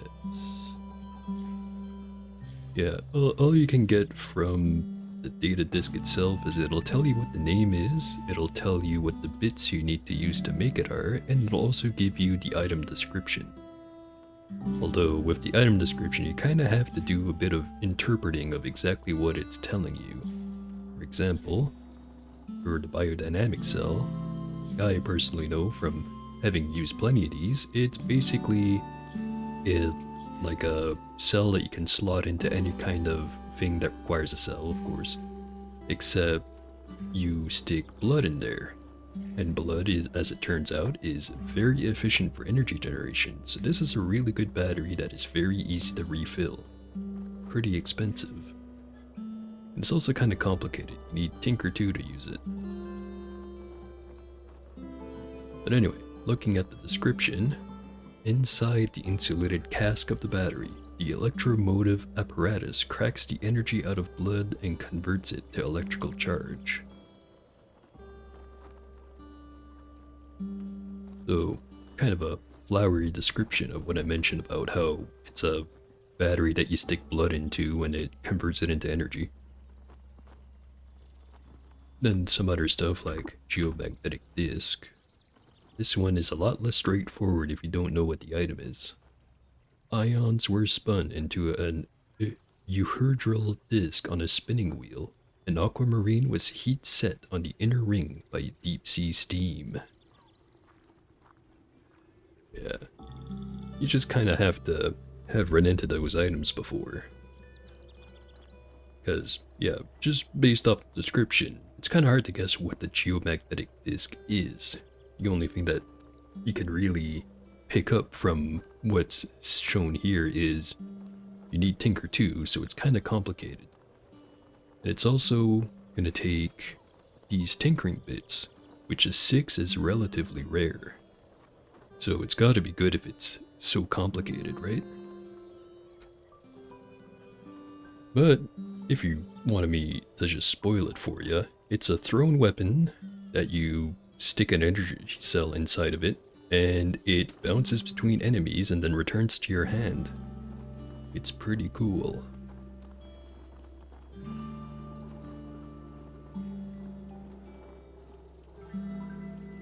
Yeah, there's a lot of stuff like that in this game where you really don't know what it is until you find one for yourself and start using it.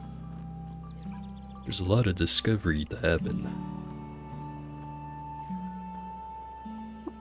Which, if you don't want to do any guesswork, there is a wiki you can go to. It has all kinds of information. Or if you'd rather figure it out for yourself, well, you just use what works.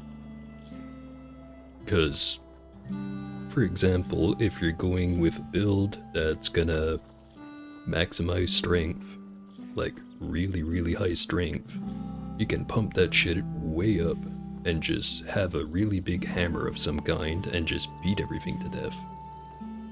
It's gonna work better against some enemies than other ones, but you don't need to invest in tinkering, you don't need to do anything fancy, you don't have to find some recipe off of a merchant for the specific weapon you want. You just wield a big stick, hit people with big stick, make big owie.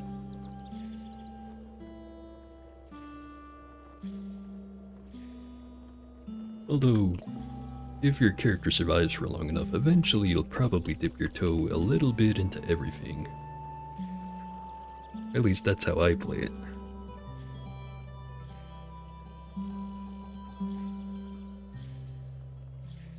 So I could sell the mechanical wings.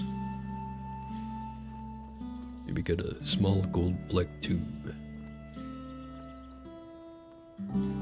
But I just came up with a better idea. Gonna go look for the secret merchant.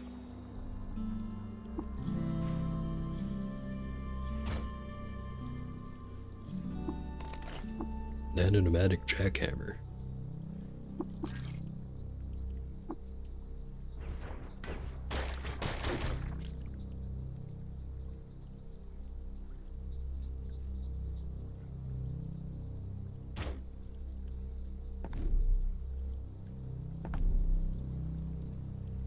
Lots of water on this screen.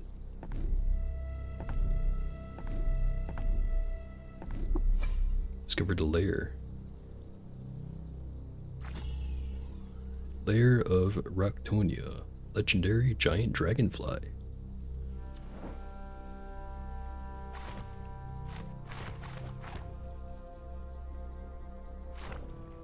Gonna go check out if they have good reputation. Maybe give them some water. Ooh, hey, just have some cool swords lying around. A chain pistol. And a thermal grenade Mark 1.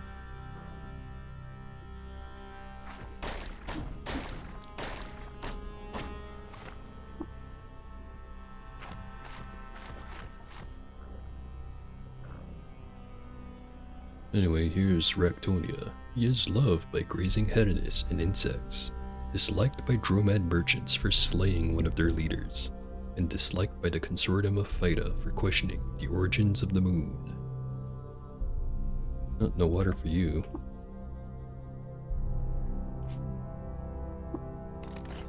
A fidget cell.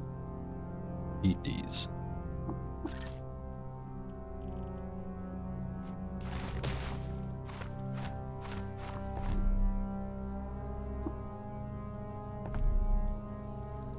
I think this is the spot.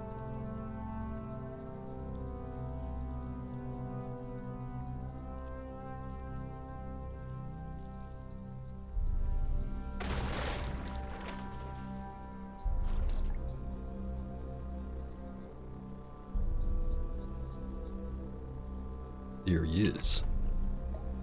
The oddly cued Clopad. Asking me if I want to buy some drugs. He is loved by the consortium, admired by fish for sharing fresh water with them, admired by the villagers of Ekabal for explaining the meaning of the canticles Chromaic, and disliked by the host of the Coral Scourge of Dervamore for eavesdropping on their secret ceremonies. Have some water.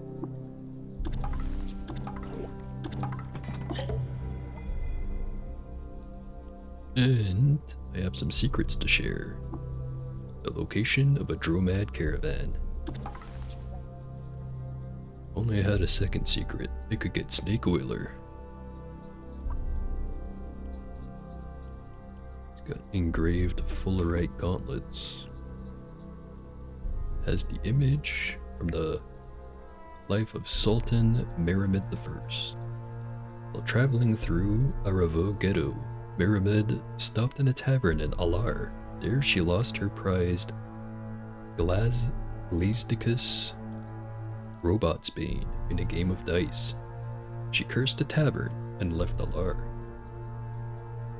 Robotsbane, you say? Might have to find that one.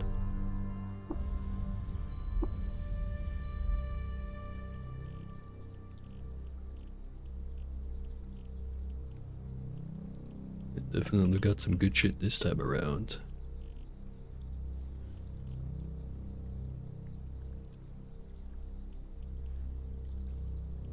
Buy the chain gauntlets, chain mail.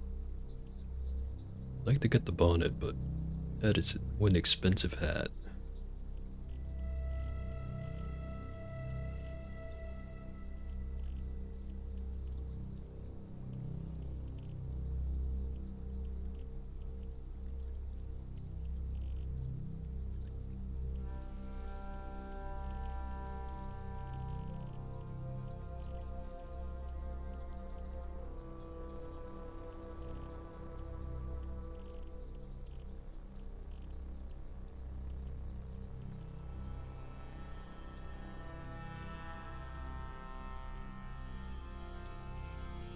Anything else to sell?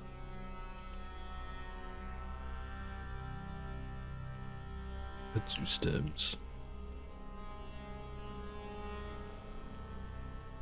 Some of the copper. There we go.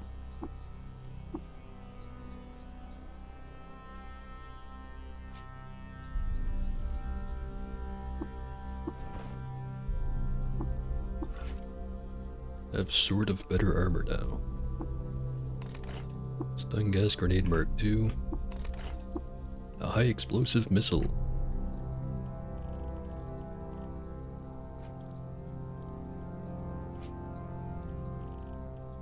Still only have regular chem cells, but use this as a light source. And I can dual wield.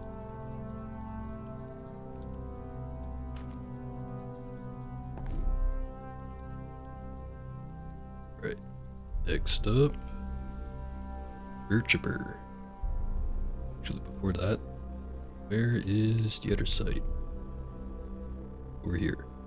Aravo is all the way over here in the Palladium Reef. Won't be doing that for a while.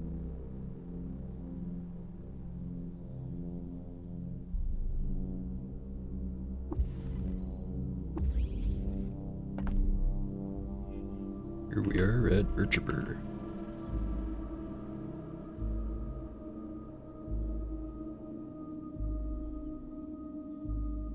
Scrap-clad hermit and member of the Naradoktian folk. Cult is made up of scrap hermits. Wonder if there's anyone else.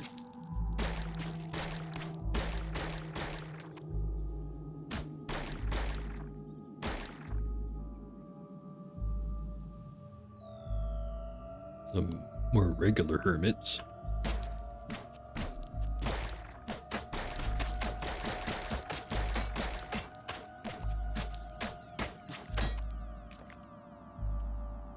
Null worm skull, better than the wide brimmed hat.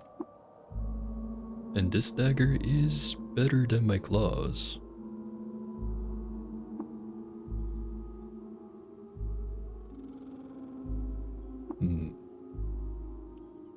I'll keep using the claws for a bit. Actually, let's see. Windy 3, 7 penetration. So I would be theoretically doubling my damage with this thing. Strength bonus cap of 4. Right now I only have a +3. Have to go up by like 3 strength points before the dagger falls off. Dagger time it is.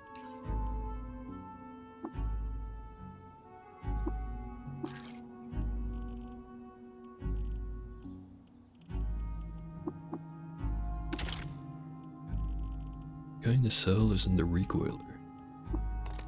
A radio-powered chem cell. Very cool. Now I actually have a really good ranged weapon.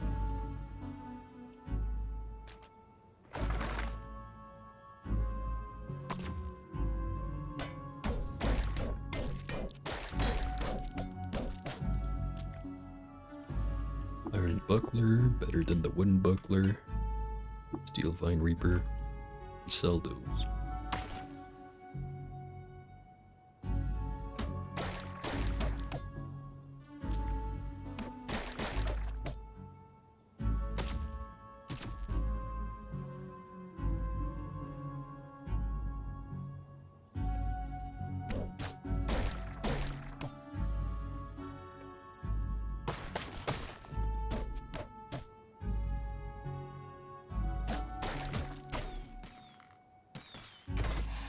Toolkit. Already had one of those. Steel battle axe. Guy's not part of the cult, he just hates the Equimax. Shrine to Naradokt, Glacier Waker. While traveling through Ekamrish Castle, Neradog stopped at a market in Shalep. At an obscure shop, she purchased a glacial pistol and named it Glacier. Coloring on those words make it sure really hard to read. Glacialucus, Neradog gift. Then she went to a nearby tavern and lost it in a foolhardy bet. She cursed the tavern and left Shalep.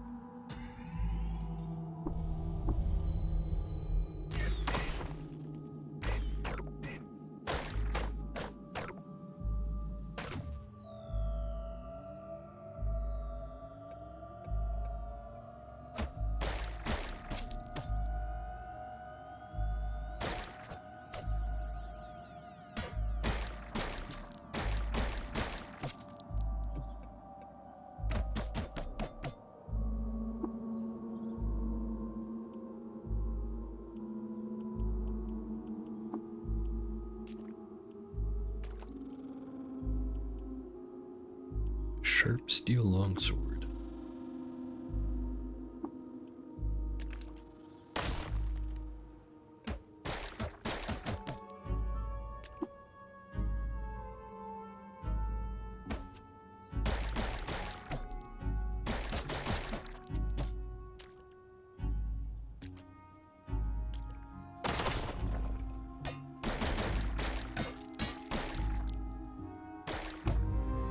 Level 9.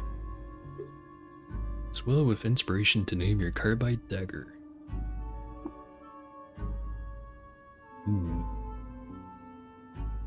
Well, if anyone's got a good name, I'm all ears. Gonna give about a minute to just sip my coffee. Otherwise, I'm just gonna randomly name it for my own culture.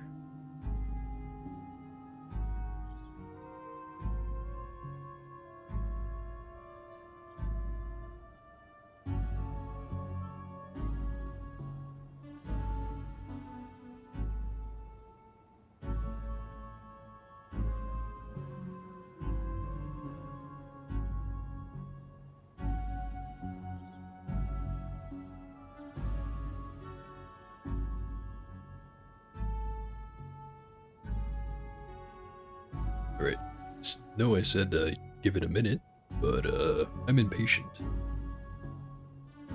Name it from own culture. Ishrimobas.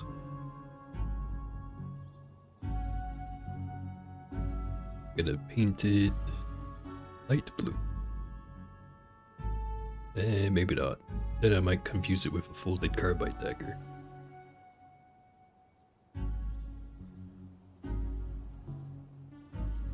How about Dream Smoke?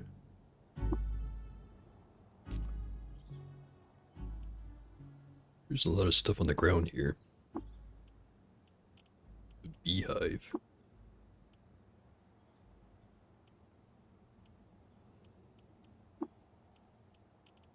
Masterwork Chrome Revolver.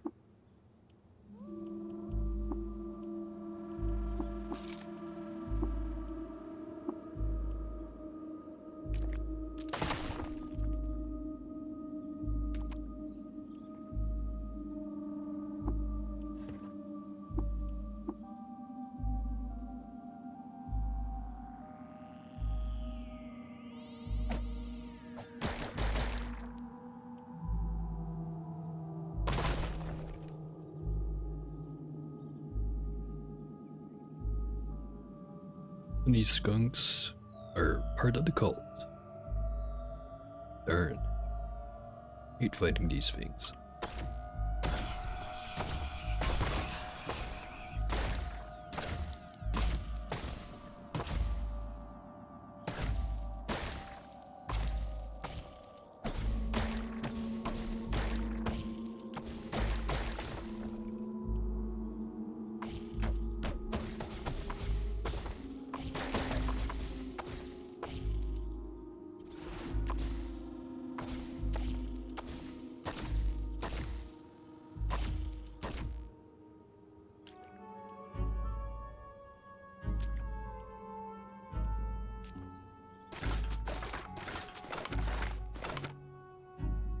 Some graffiti.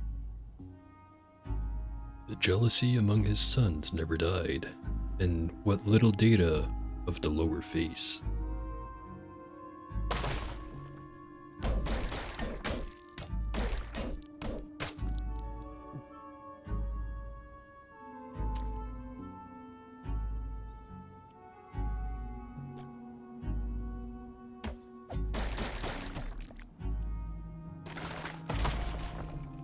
There's some more graffiti. My collaboration with Shiba. Shiba or Shiba? Oh right, I just called it cheap. Sort independent of matter. But if you were sleeping, and boy are my fronds tired, gave me a knick-knack from one of us have any clear idea as to exhibit the same level of trust you give care. And of honeyed wine, unabridged. Can't imagine why you would give it to anyone who should return it to Nilahide. And through a bore.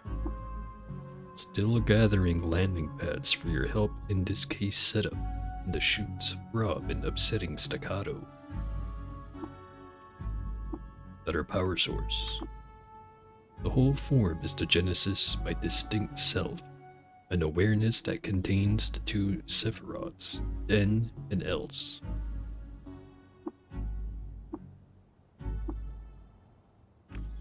We descend.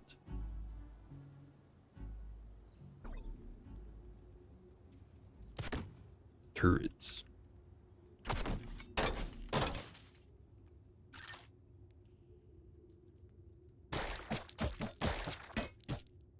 Did not think about it. I should have 2 daggers.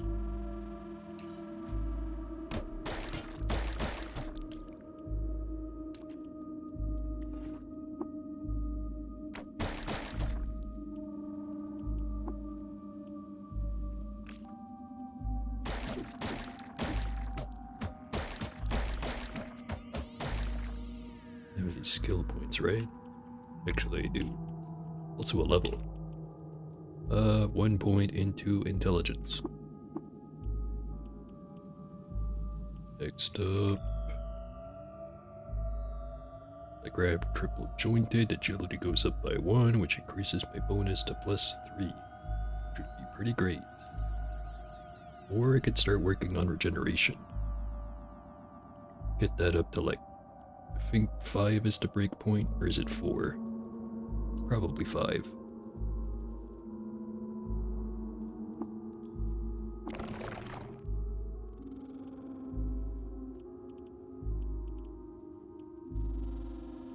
Got an odd trinket. A willowy compass bracelet.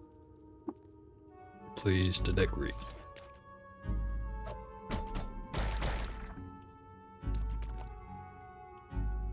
Carbide hammer.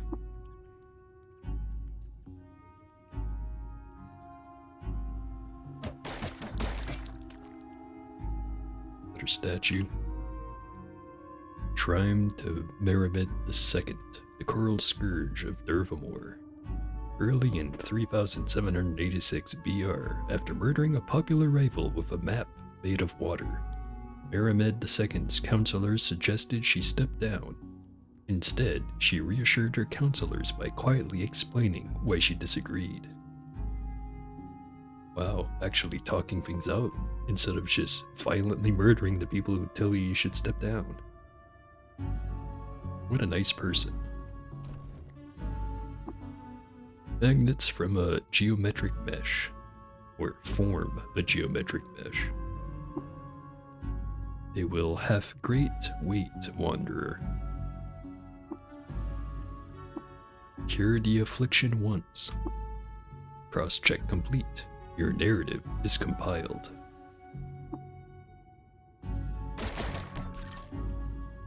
Chainmail. I mean, I could have gotten some of that for free. Dust Rises, First Edition. The people of Hori Ibul, cradled in the river. Then the answer is in it.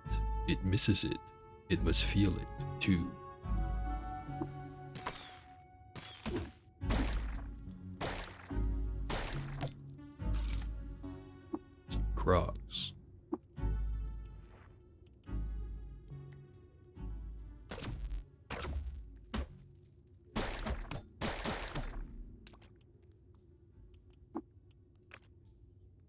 more statue. Shrine to Reshef, the above.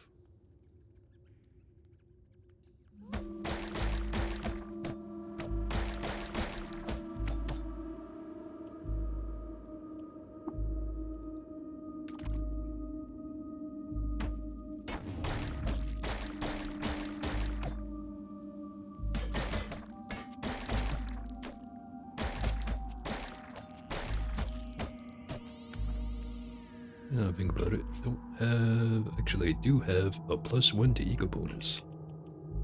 Which means my clairvoyance...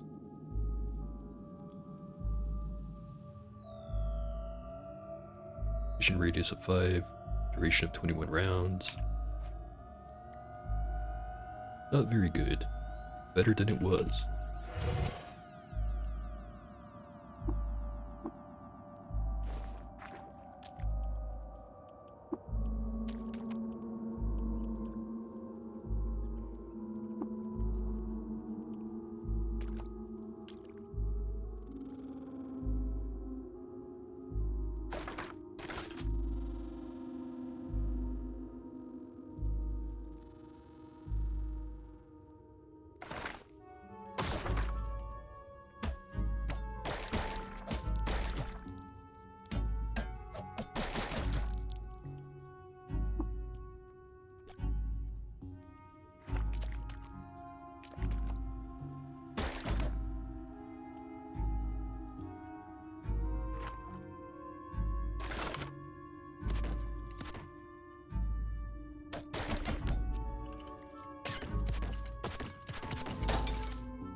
Weird artifact.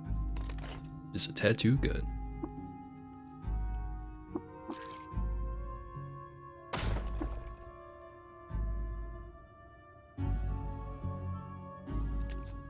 Not gonna go to the next floor just yet. I'm gonna go take a short break. Go get some more coffee. Be right back.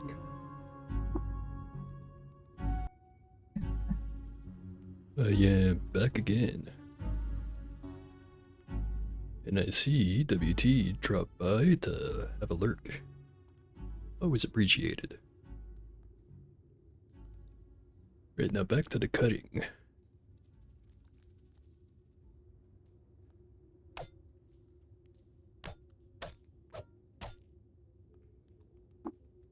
A lot of guys.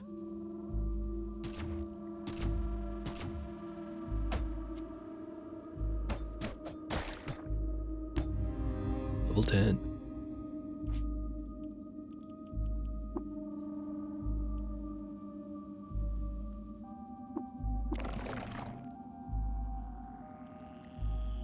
I have 210 skill points to spend.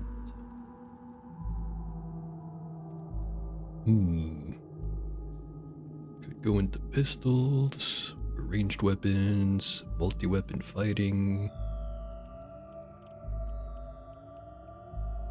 Tinker 1.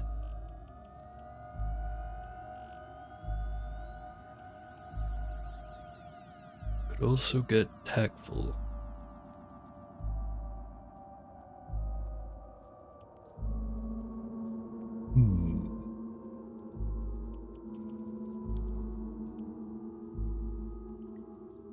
Could get acrobatics, so I'd have swift reflexes and spry. I don't have terribly much dodge value right now though, but if I drop the buckler it would probably go up by a lot.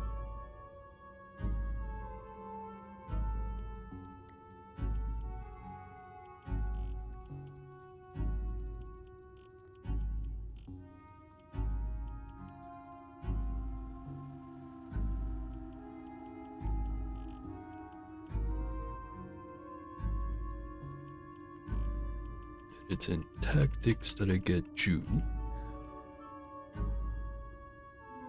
And I'd be able to get pointed circle after.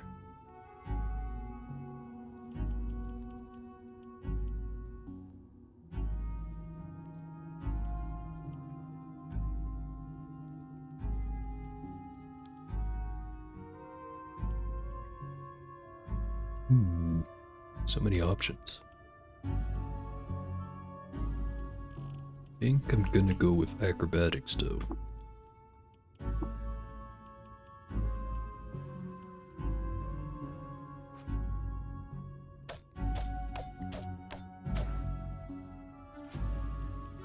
Take that off. Place it with the neck ring.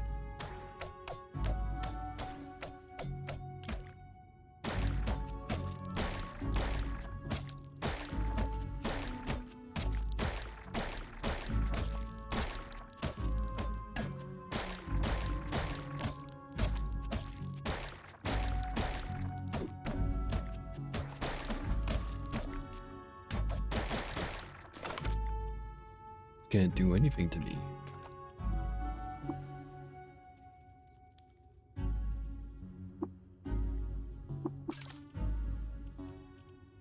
There's the musket. Told you I'd get it eventually. Unfortunately, it is very outdated right about now.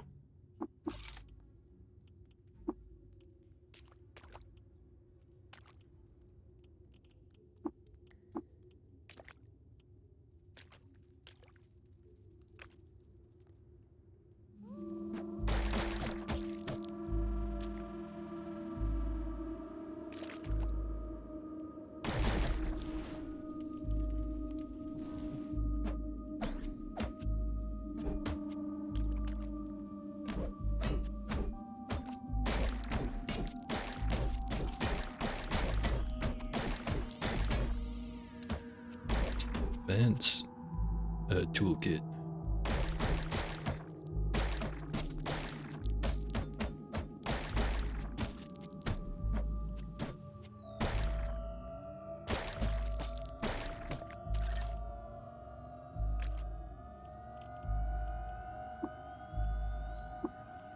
And a water skin full of salt.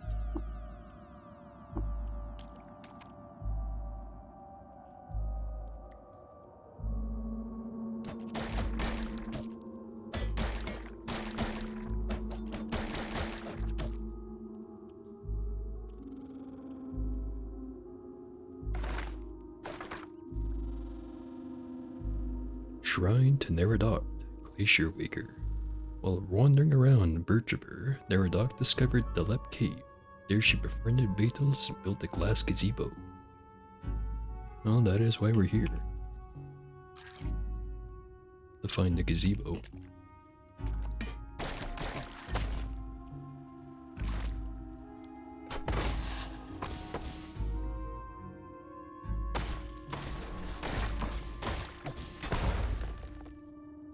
Guys have lots of grenades.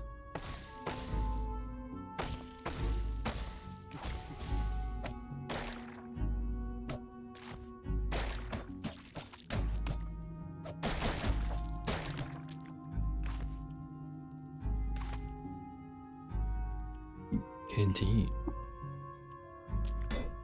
Totally different from a water ski.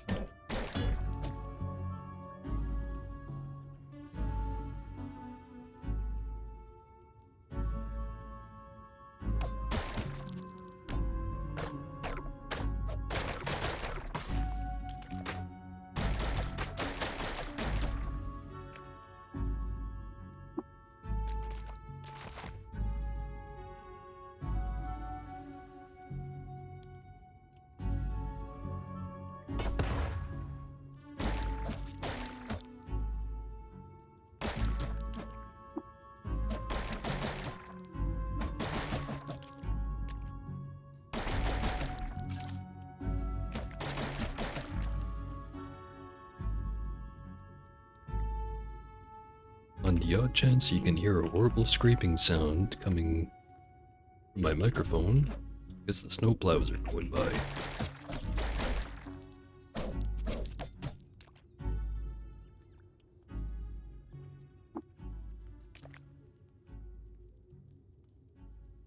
An apple farm. What are you doing down here?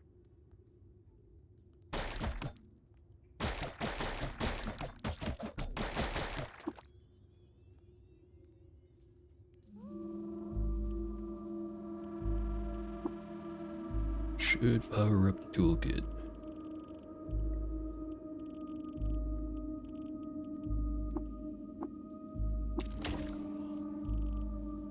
Also found an engraved metal folding chair. It's got information about Reshef on it.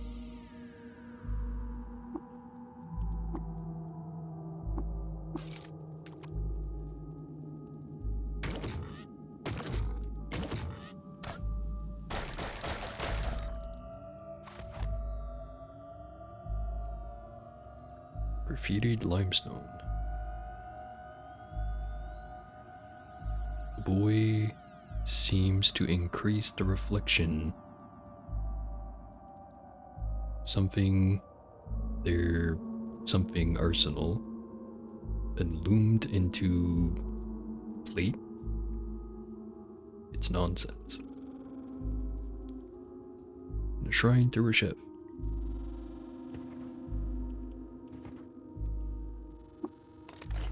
Foliant grenade. Gyre iron. Full level. Whole lot of crayons.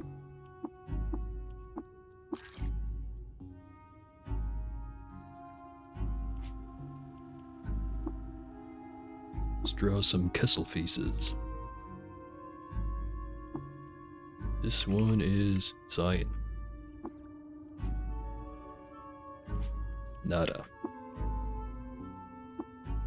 And yet again, the Kessel face. This one will be green. Nada. And one more. Kessel face. This one will be brown. Oh, just added a little bit of color to the rocks.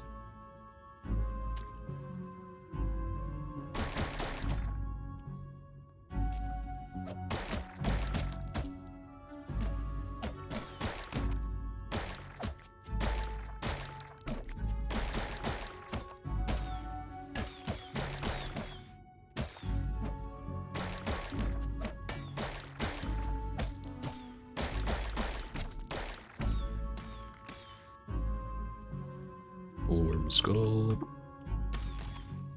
Canteen.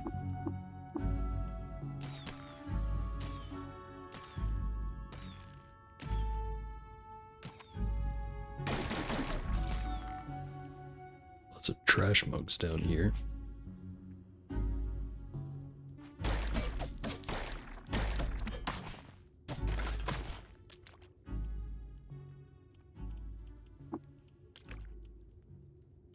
Two-handed carbide longsword. It's too bad I can't find a two-handed dagger, although, I think it wouldn't really be a dagger by that point.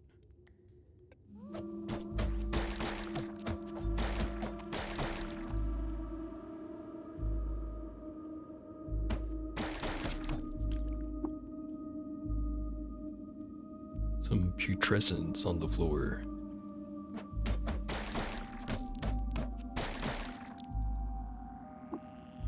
Hearing too much.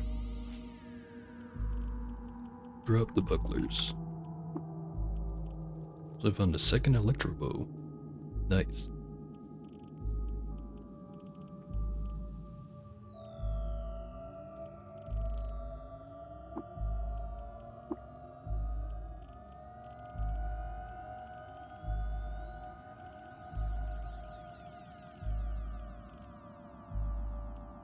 £12 artifact.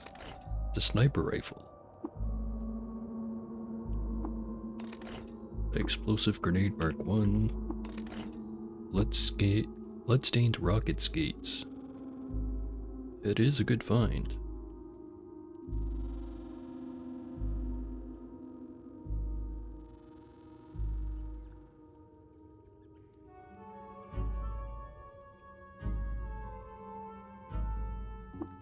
Set it to auto collect liquid.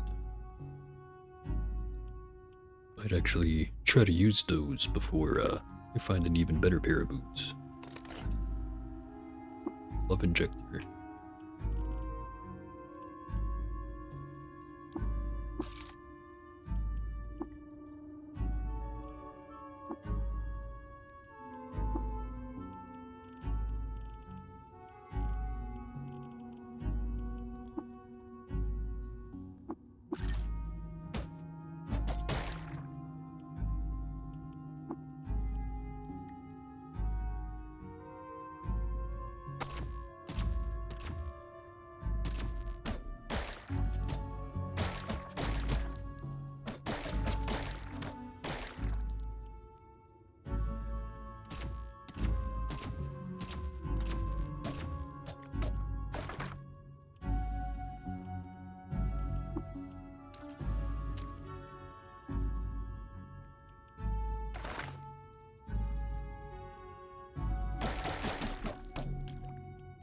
But just realized that last point I spent on double muscle, I should have put in regeneration instead.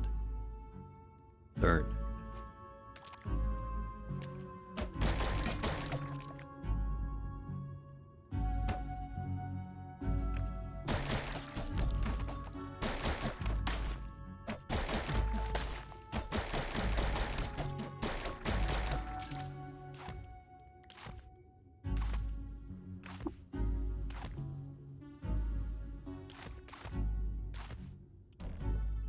Columns and ornamentally whittled. I prefer liquids. So do I. An engraved face. An image from the life of ancient Sultan Klesher. A cathedral ornamented with vacuum tubes, Klesher cemented her friendship with insects by marrying Olivitepe. Or Olivitpe? Livitpe. In celebration of the union, the insects bestowed upon Klesher a wedding gift they called Mirth of Wedlock Insect's Dower. Very hungry.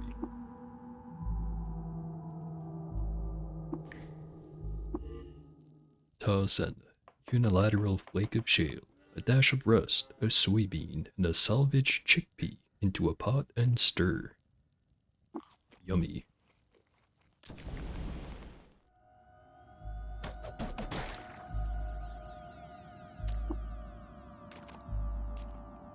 One more floor, I think. What a floor it is. Who's that over there? It is Timut, legendary scrap-clad hermit, leader of the Narodokian folk. He is loved by the cult, disliked by Vines for leading a raiding party on one of their camps, and hated by Sverdum for leading a raiding party on one of their camps. Filthy raider. Also centipedes.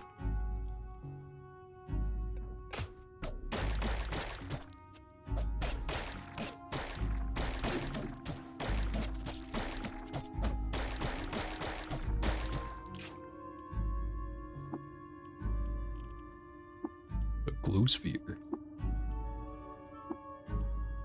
Silver nuggets.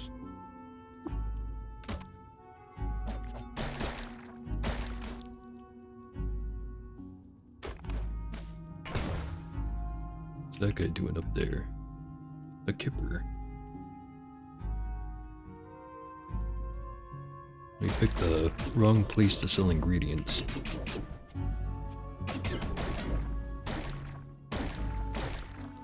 So does Timur here have anything cool? Physical features, quills and wings.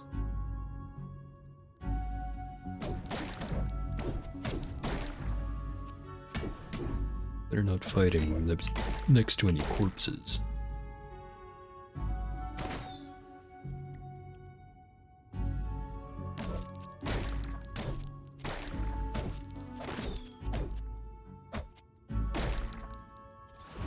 Time to run.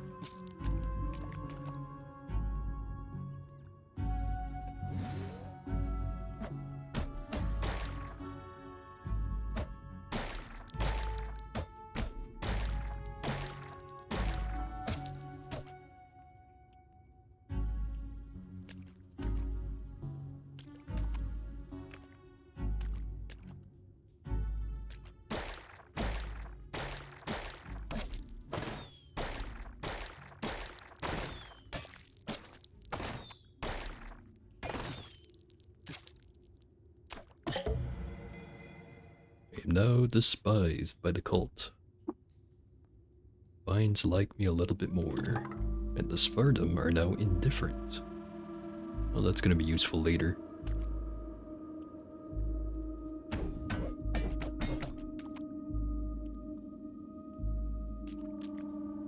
And you, Mr. Kipper, do you have anything cool? Lots of congealed stuff. Bashed lag.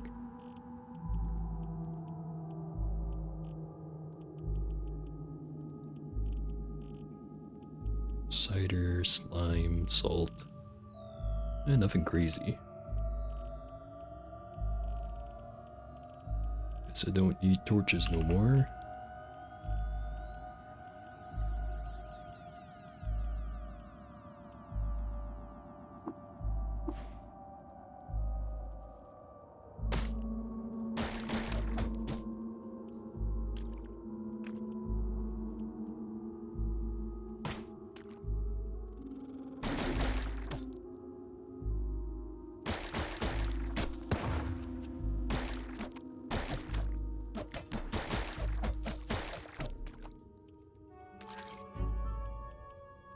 Glow sphere.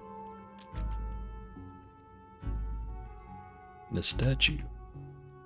Shrine to Merimit I, the clear hair of tortoises. Late in 4226 BR, after having made enemies with a collective of tinkers, the Sultan of Qud was assassinated. Because of Merimid's reputation for staring into mirrors, she was chosen as the successor. Definitely wouldn't be my choice. Sounds like a narcissist to me.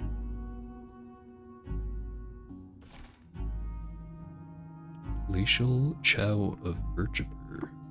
Hope this is what I think it is. It is. Gain either a permanent +2 bonus to a random attribute or 2 mutation points.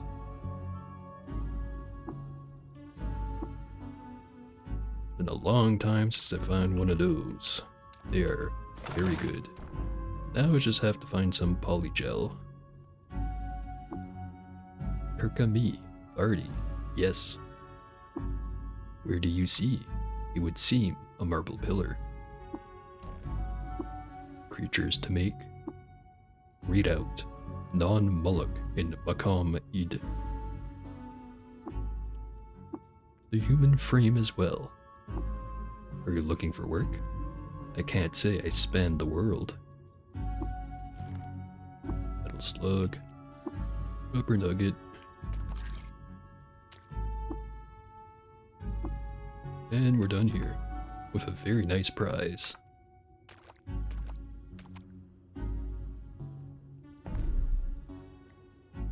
Alright, now I just have to make sure not to blow it. So to that end, I should go to the 6-day stilt next.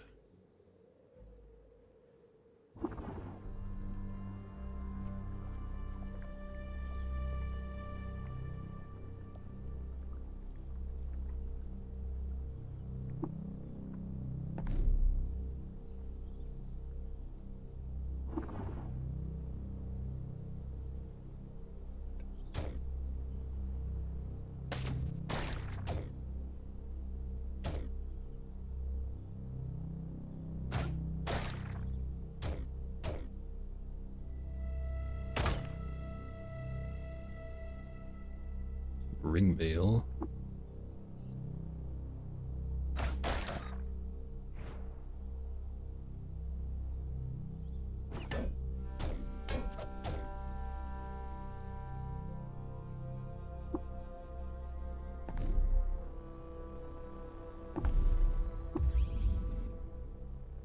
Alright.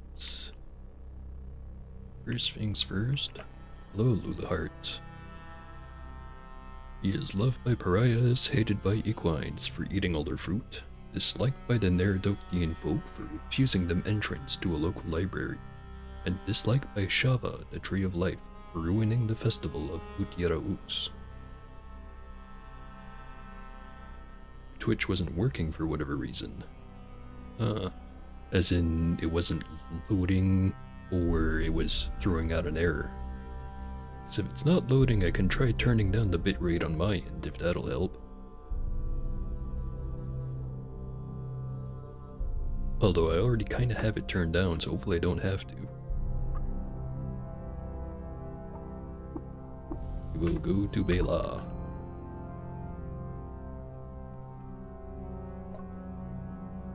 Supper. He is loved by the cult of the Coiled Lamb, hated by the villagers of Dazuvu for eavesdropping on their secret ceremonies, and disliked by fungi for reprogramming their favorite robot. His Twitch in general, website didn't load. Yeah, that does happen sometimes.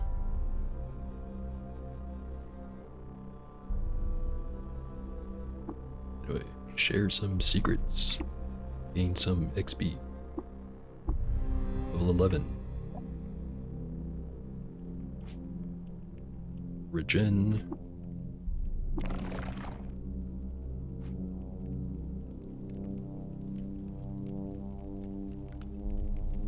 And the reputation of Warden's Esther. Loved by the Fellowship of Wardens, hated by succulents for repeatedly beating them at dice. Admired by the villagers of Bimu for giving one of their kind a favorable horoscope reading. And admired by arachnids for reprogramming their least favorite robot. Have some water.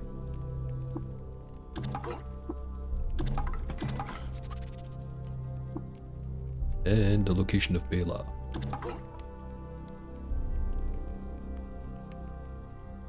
Probably not gonna use shields. I'm gonna hold on to that reputation for now.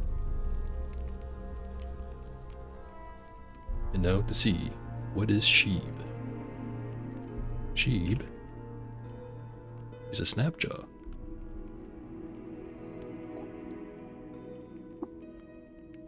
Have some books. Level 12. One more point in regeneration.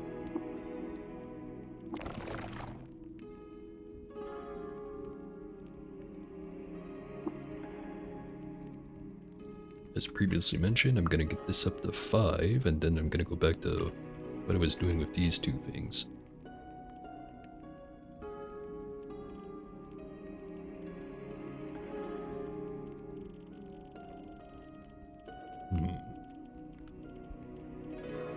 Gonna see if anyone has stuff to sell, especially if they have metamorphic polygel.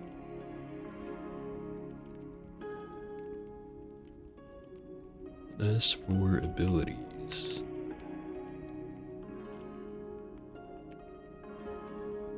could pick up trash divining. Well, no, I can't. I'm short 41 points.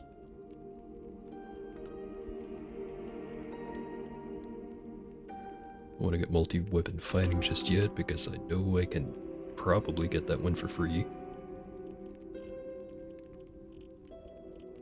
Maybe I won't. I don't know.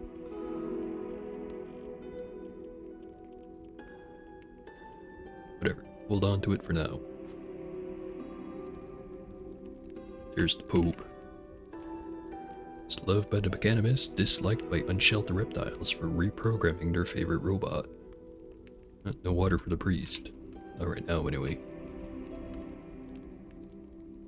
And by priest, I mean Pope.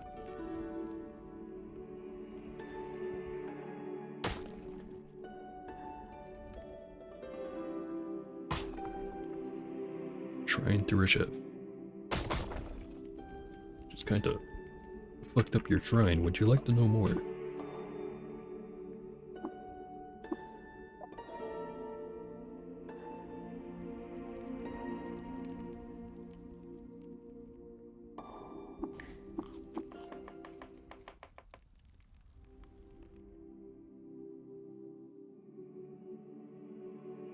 Pop over here so we can get the desert music.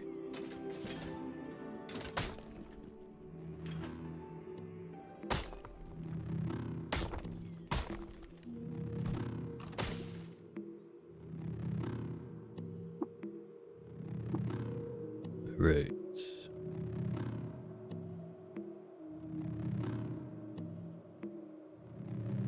I forget who usually has a chance to sell metamorphic polygel. Apothecary, maybe? Doesn't have it. How about the Ichor Merchant? Got some engraved bottles, also Sunslag. Convalescence.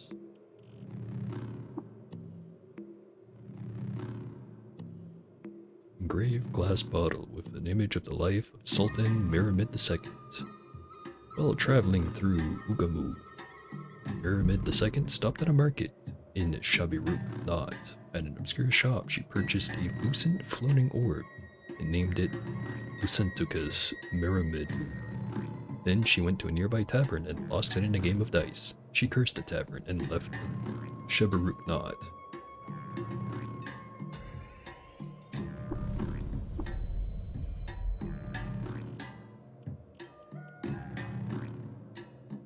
Don't need any of these liquids.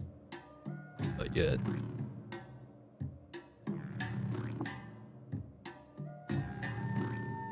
Now the kipper.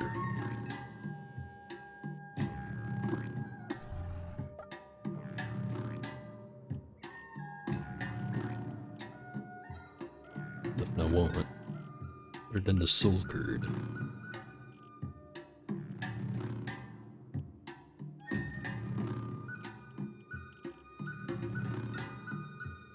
Have a gun.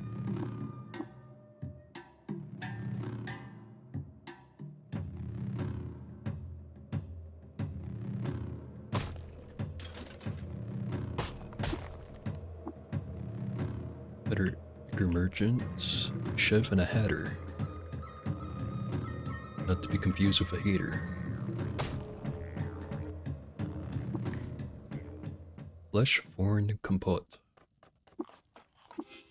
Whenever you reflect damage, there's a 50% chance to get plus 36% max HP for 1 hour.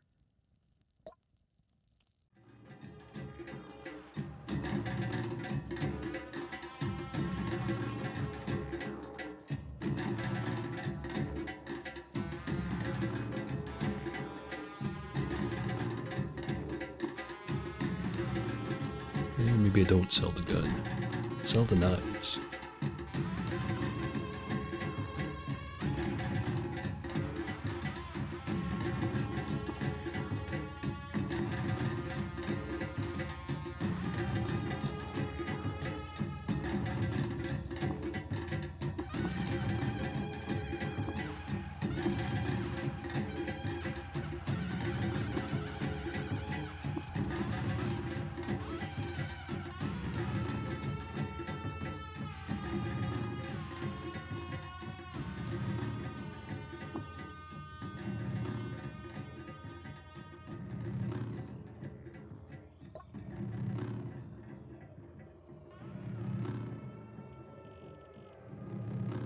All kinds of liquids. Nothing fun.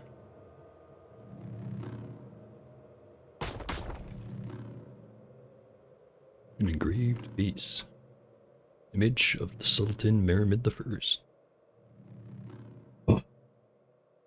At a remote dig site, Merimid met with a group of geologists and commissioned an artifact that evoked the presence of a clear glass. She named it Classica.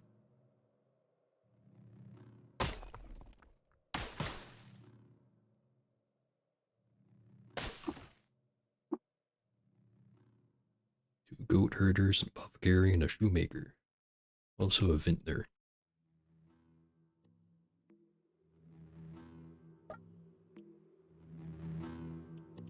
Full of weird artifacts and some muddy tubes and smoky tube.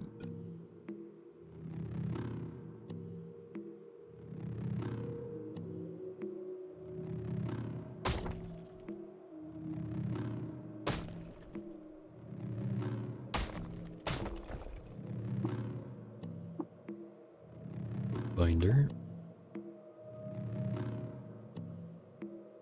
Yup, that's books. A chef.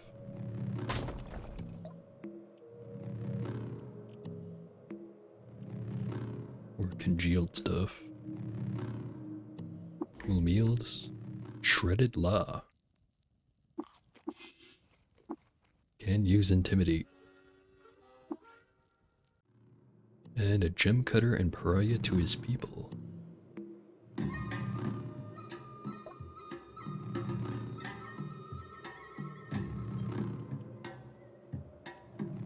Trade for that topaz.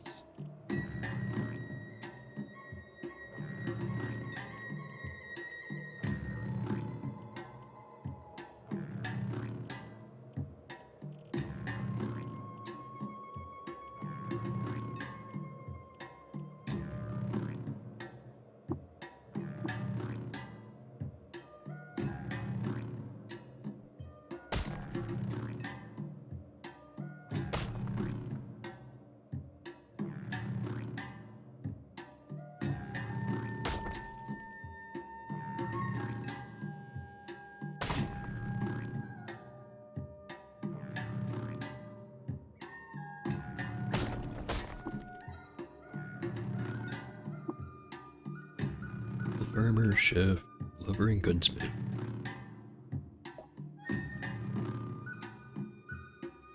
Bulk honey, shade oil. Might as well buy the rest too. Weird artifact.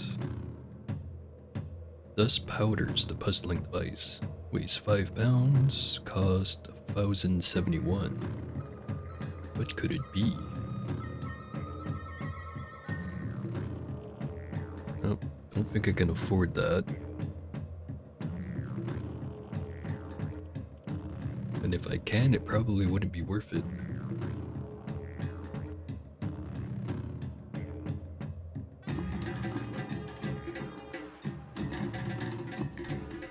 It's got crisp kugel, but I'm not hungry.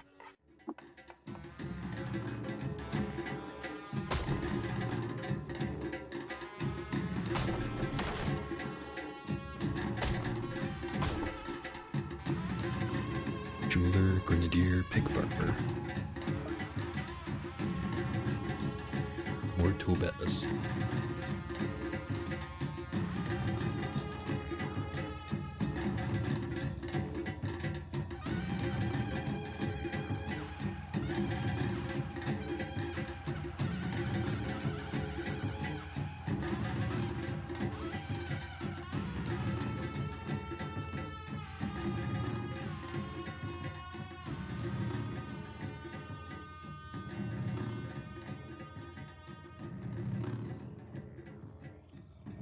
Could sell the cider.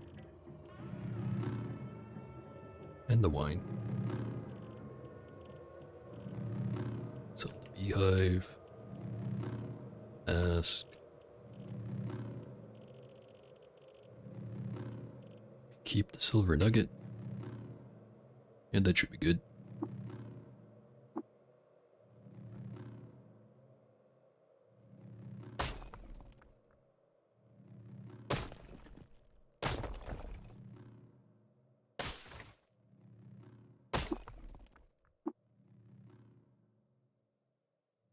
Grenadier, gunsmith, schematics drafter. Also, I just noticed they have new sprites for some of these merchants. Either that or I haven't looked closely at him in quite a long while. And on. That one is good, but there's also Tinker 3. That's gonna be a long ways off. Metric visor. That one's also good, but expensive. Need to get snake oiler.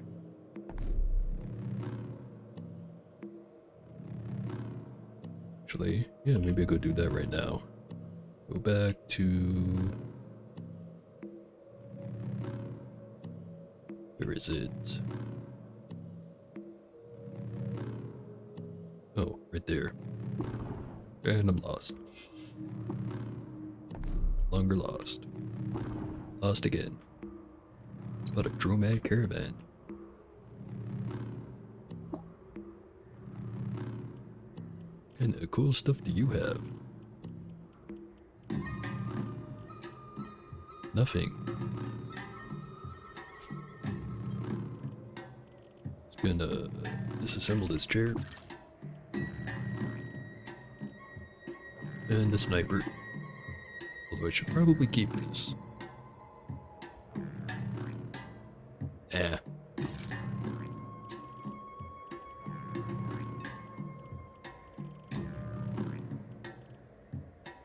Got the rocket skates.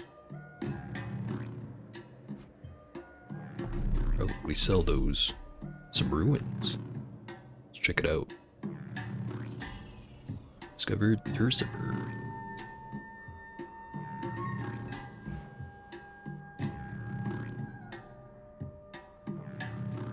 Bunch of birds. And bird-like things. There's Caw, the songster. Rooting Glowcrow is loved by birds, hated by the villagers of Supa, torching one of their villages.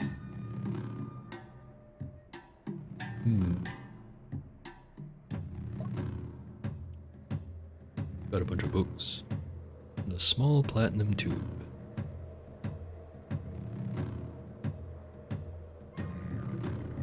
Graffiti says, I'd like to hear when I was Shem 2, the second part of an eye.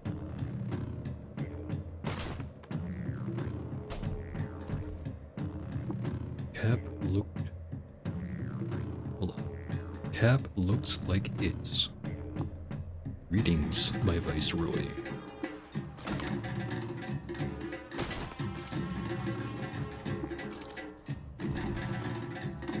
Mew door is the same.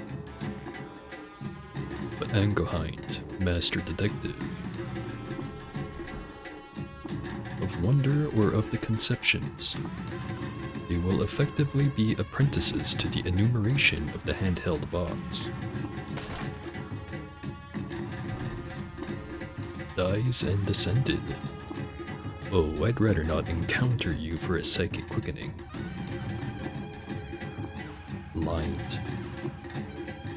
Such a shape, phenomenologically proven to arouse the spirits, or spirit, into filling the body of desire, or is based upon and move on with our fangs. Shrine to Reshef, Ghost and Cerulean.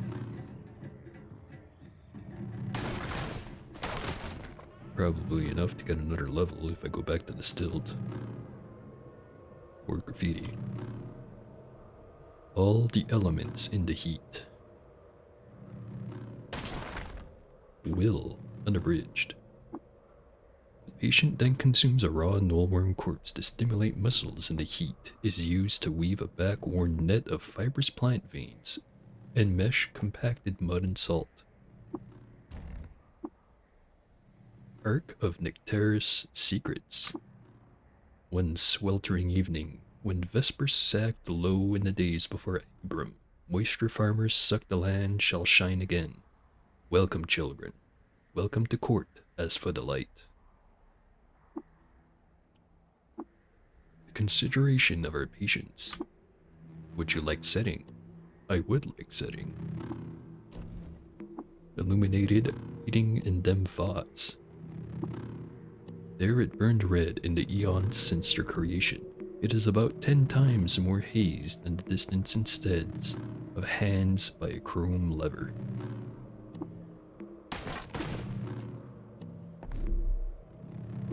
Swiftly towards being lost again. Dawn gliders.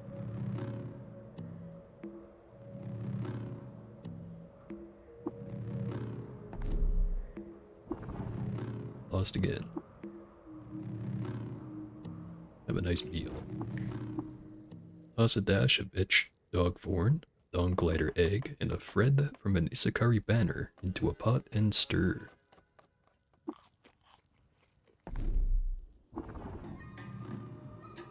And those ones are not so nice. Mr. Leader. Caw, caw, caw, the minstrel, brooding dawn glider.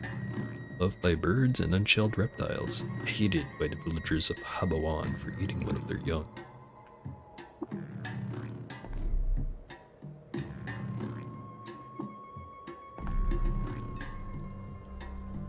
Sure hope I have a secret for him.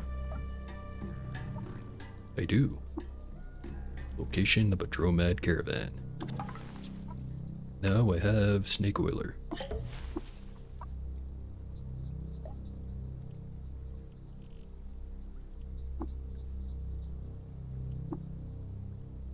It's also got a very expensive weird artifact.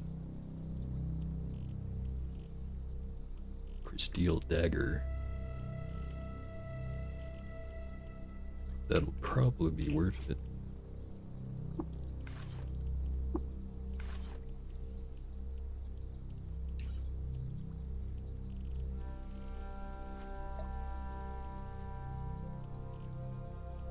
Also a counterweighted carbide dagger. +2 to hit.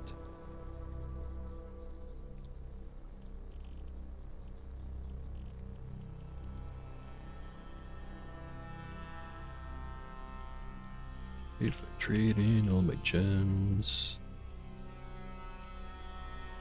and the rocket skates, That'll afford it.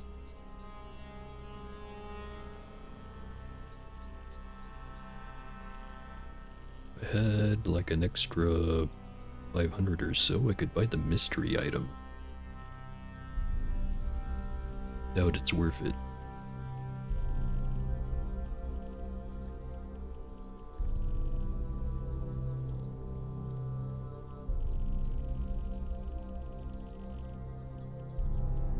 Just keep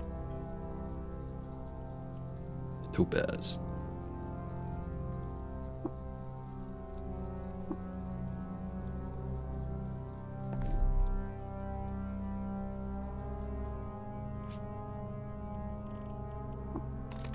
Grit Gate Recoiler.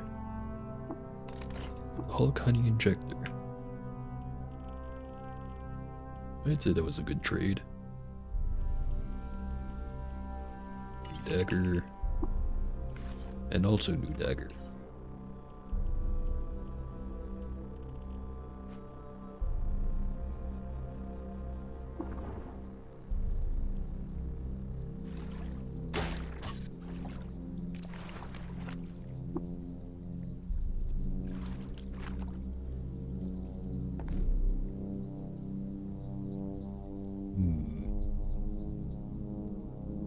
Oh hey there, Scholarly.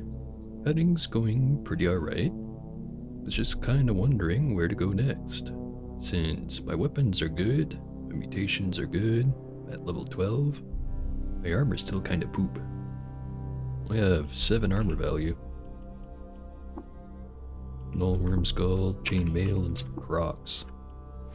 The height of fashion. Either I can go do Bela, or I could go do Rusted Archway. That one's always slightly scary because sometimes you turn around a corner and there's 2 chain gun turrets.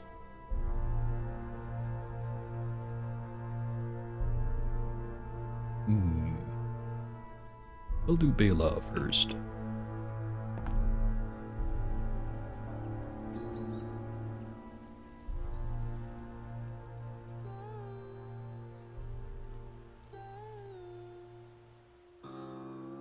Lots of clues just lying around.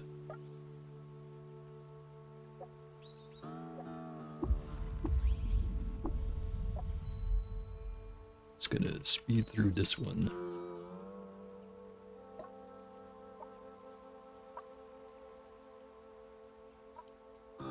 Path to the west.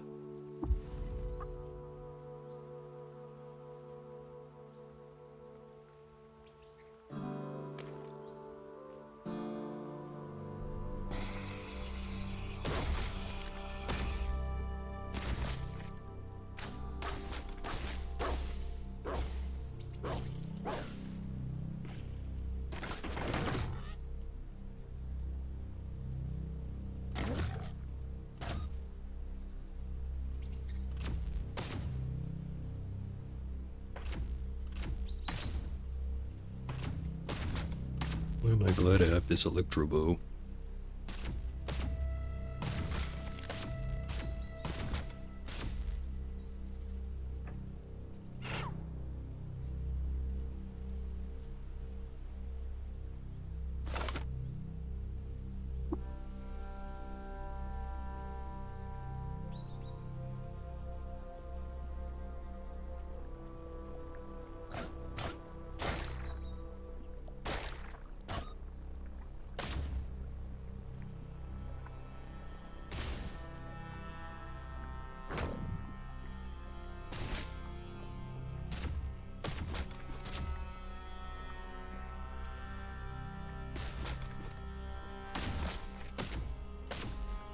Head out.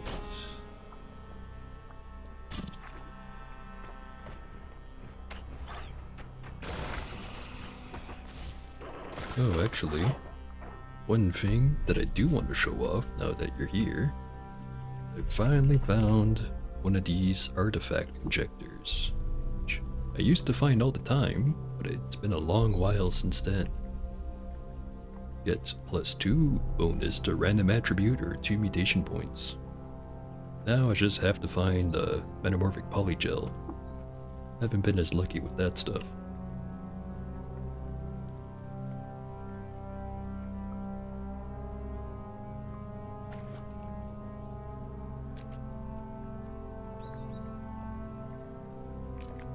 Maybe you just skip past this place.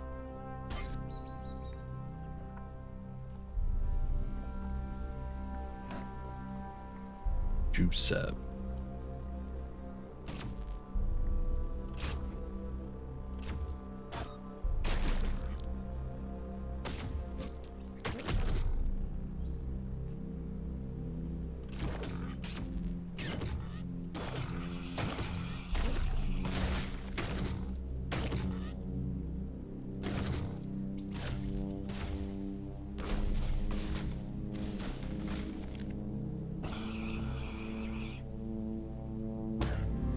Level 13. Hooray.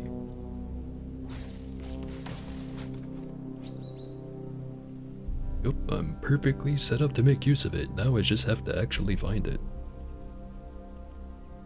Now I have Generation 5. Right, so technically I am now ready for Golgotha. Although I think I want a little bit more than what I have right now. Bunch of statues.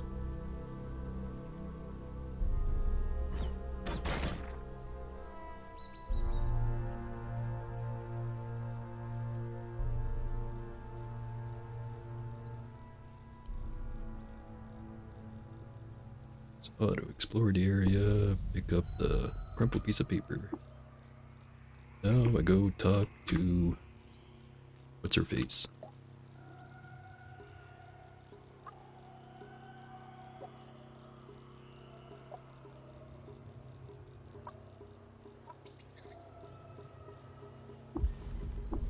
Alright. And we just go back, find all the clues. It'd be easy.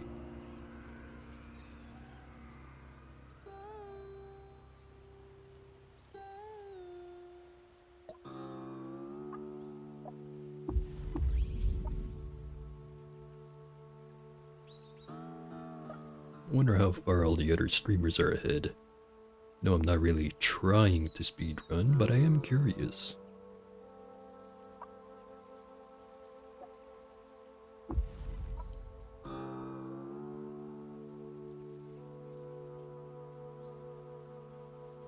Right.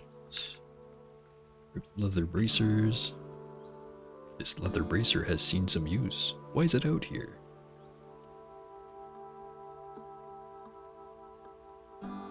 Leatherworking hammer. Screwed hammer is the kind used to strike rivet sets and punches when leatherworking. Someone just left a small hammer on the path. Not really the path, or like in this house. A certain someone's house. Used injector.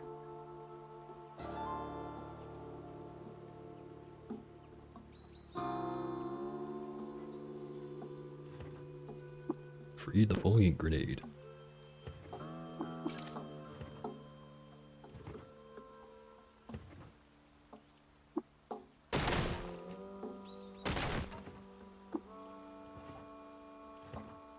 Free high explosive grenade. These people are so generous. And they don't even care that I'm breaking all their walls.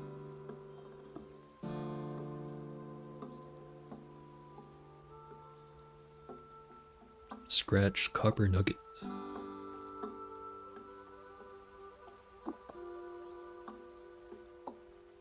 Right, now we start asking questions. Heard or seen anything? You know, Auntie Eskind's little sister, Leehart, she's always been quiet, but she didn't talk at all for 2 whole weeks before they left.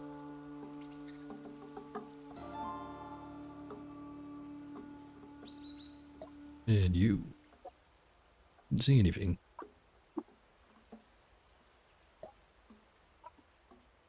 Also didn't see anything. How about the hunters? The Kendron are becoming more brazen in their hostility. I've had to misdirect and fight them off several times this month alone.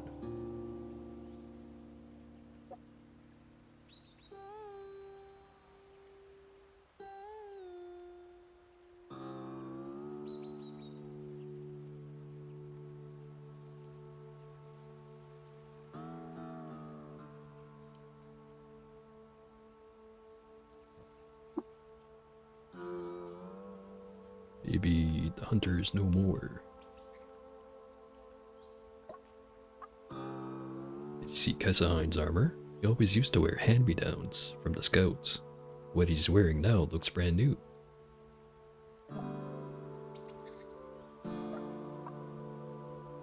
Heard someone doing some kind of tool work during a night watch shift.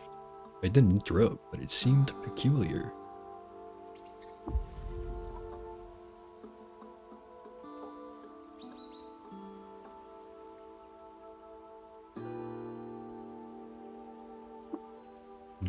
Still don't have all the clues.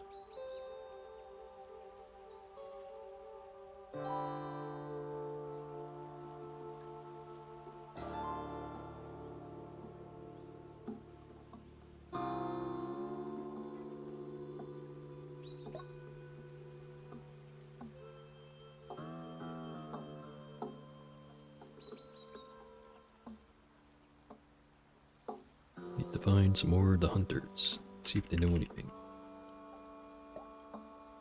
That one.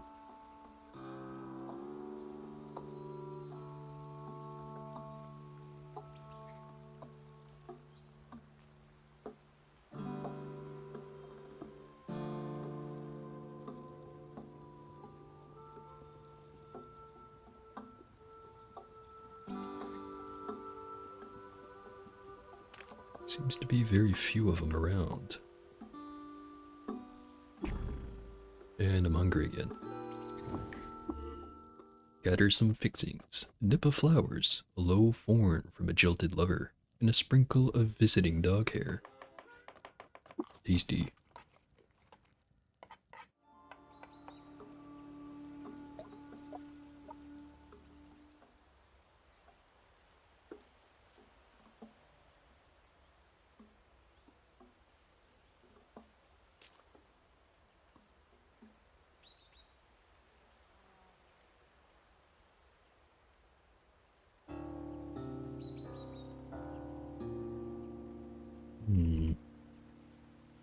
Don't have all the clues. As if I'm missing something on the ground around here.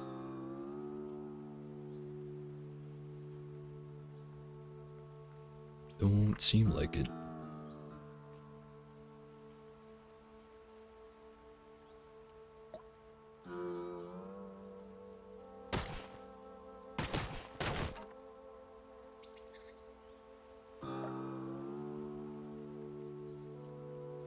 So they're not hunters, they're scouts. There's only like 2 or 3 of them in the village, and I already asked them.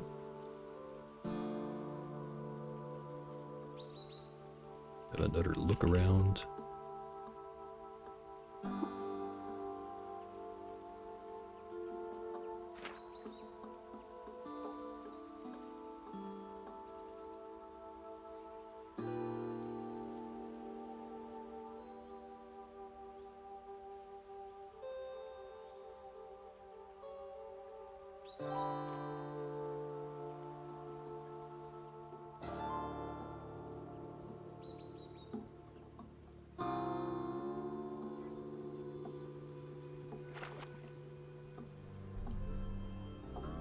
Not finding anymore. Yeah. I'll skip the part where I get every little piece of info then. Let's just accuse someone. Also have this poem.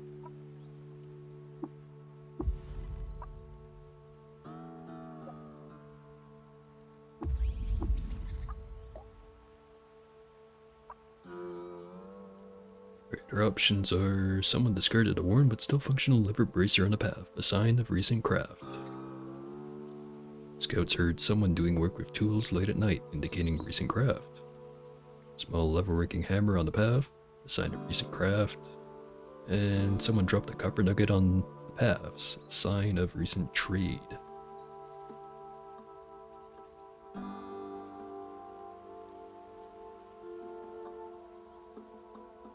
Go with scouts heard someone doing work with tools.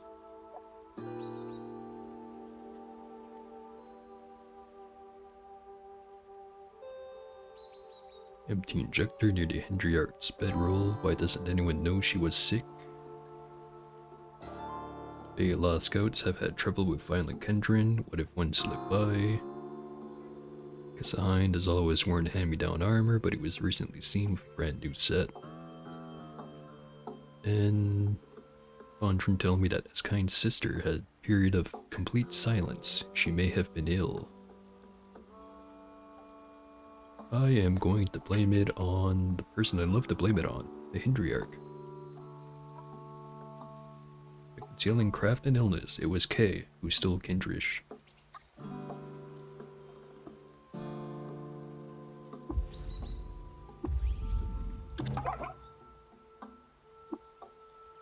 And a giant pile of injectors. Nice. Actually, not even that big of a pile, but I do have a data disk for all of them. Which is kinda pointless because those are super easy to reverse engineer. Maybe I should just sell the blueprints. Anyway. Reputation, loved by the Fellowship of Wardens, and the Hindrin of Bela. Have some water. Don't need to learn shields.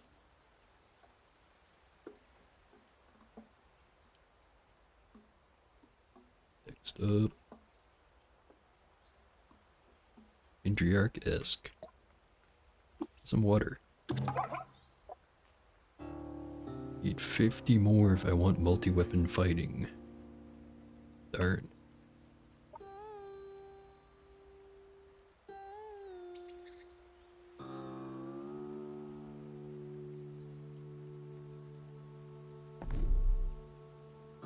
Alright, so that's done. Actually, I should check out the shop.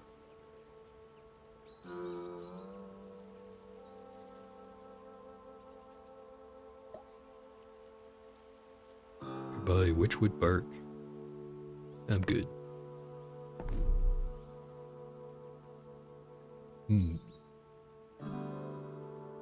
Oh, I know. Instead of going all the way down to Gritgate, better just teleport there.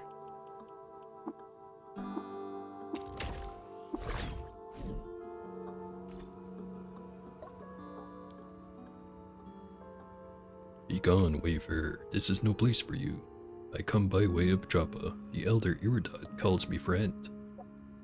Enter then, traveler. Maybe turn off the burrowing claws. Blocked by force barrier.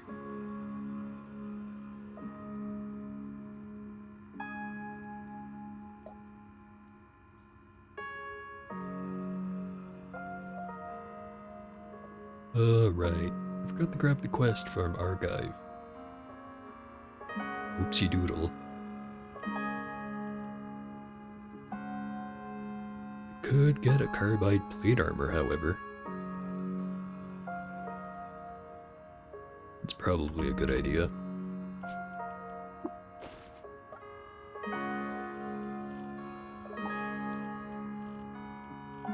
A floating glow sphere, if I could afford it.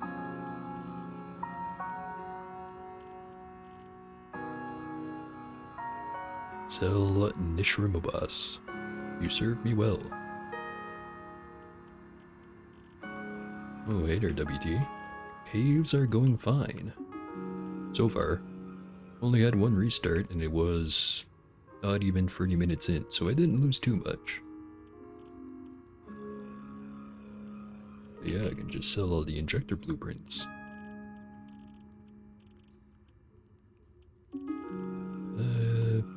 Don't have cybernetics credit wedge. I also have the topaz.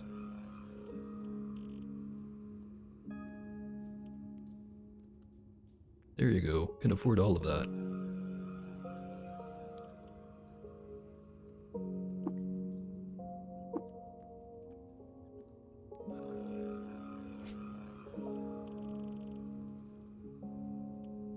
Right. That there, stick this here. Now have 9 armor value. Moving up in the world.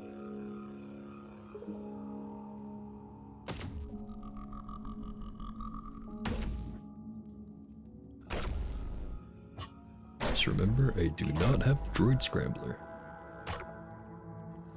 Whatever. This place is too tough, I can just run away and recoil.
Lots of scrap to collect.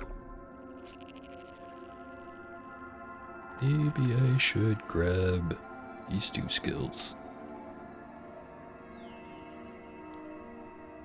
Could also get into multi-weapon fighting. Instead of just hoping I'm somehow gonna get 50 more reputation with the Deer People village.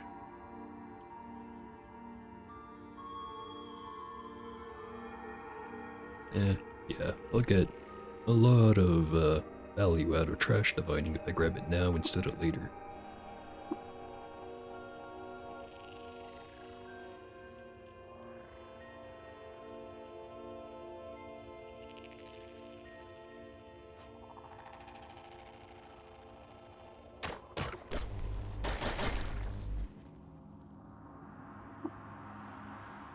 Done this floor, moving up. Oh hey, graffiti.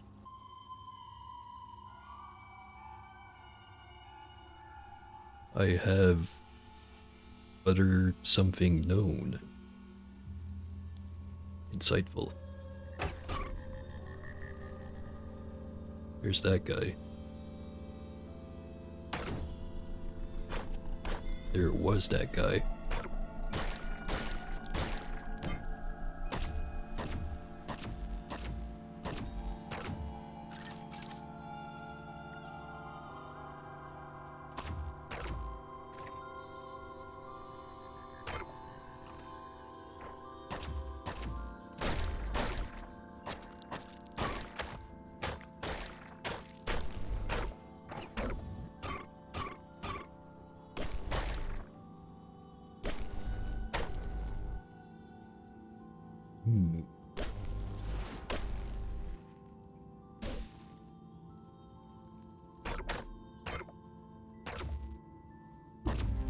Level 14. Hooray. Right, regen is at 5. Could increase the base damage of my claws to 24.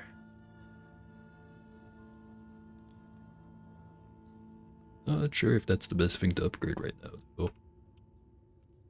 This would give me a +1 to strength, which wouldn't make the bonus go up, but it would make me feel good. Triple jointed, clairvoyant.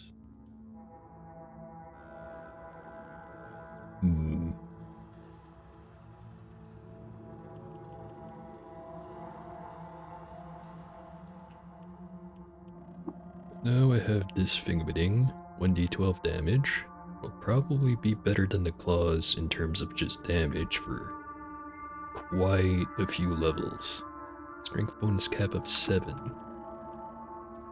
Yeah, and it's gonna take a while to get to +8. Maybe I leave burrowing claws for now. Instead, I put points into muscles. 147 points. Could get jab.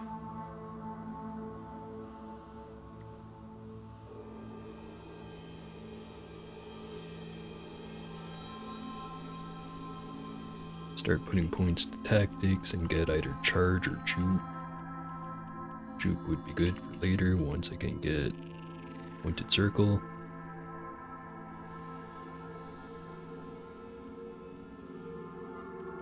So many options.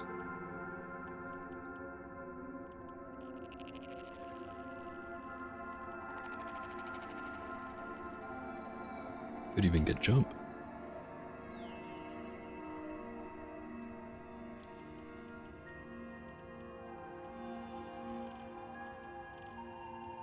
And of course, Tinker 1.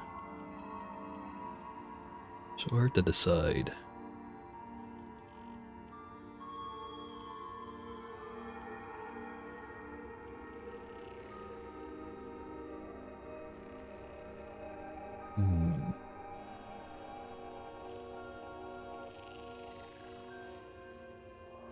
Should go with something that's gonna work good in the future for the plans I have.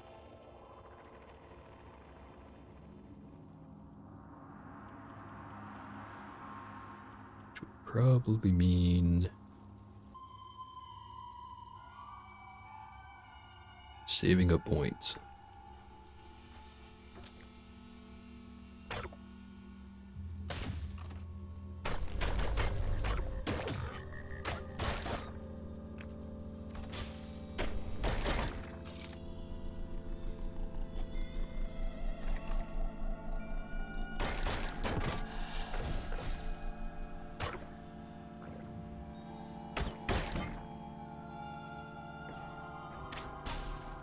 To go. Graffiti. How the melodies whisked inside my skull into a jellified substance and curled into hundreds of years. Or at least I think that's what it says.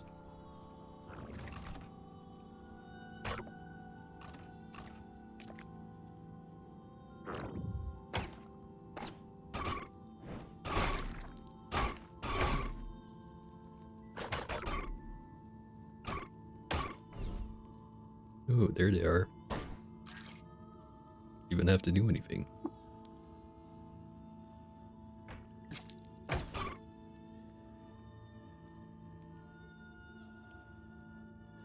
Steel boots. Better armor upgrade. Steel shield. Could learn how to use a shield and just have that in the offhand.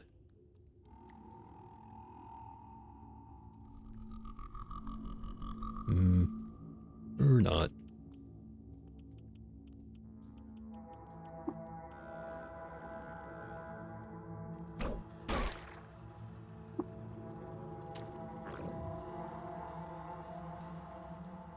Forgot to turn burrowing claws back on.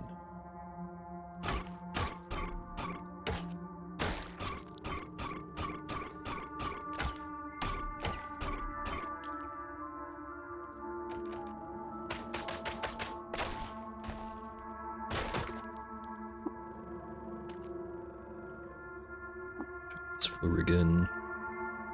No locked doors.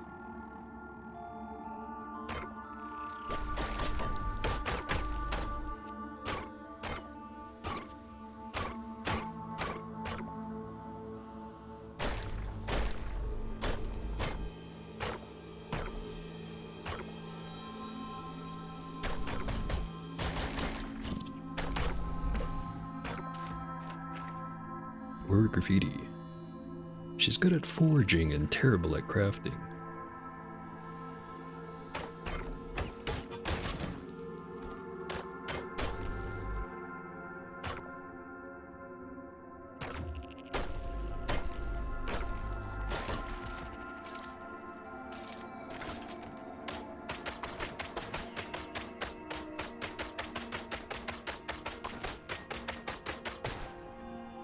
Lots of junk in this room.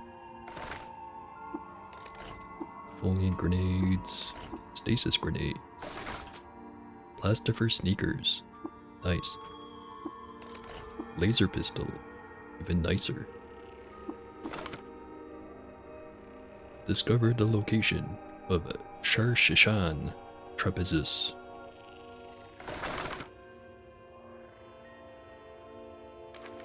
Or is it more like Charsehanj? Yeah, I don't know.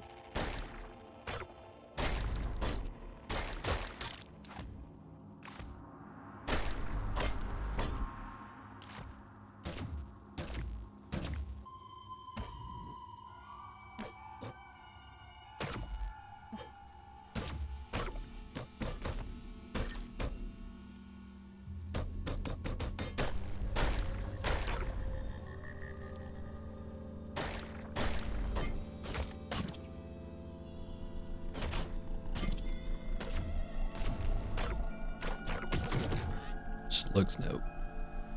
Kinda like the new sound they have for him. Makes him sound a lot more threatening, which is appropriate.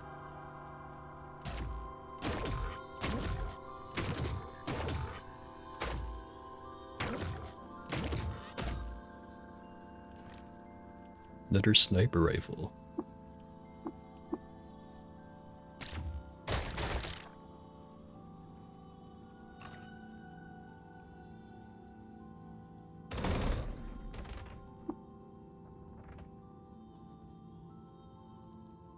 No locked doors are missing.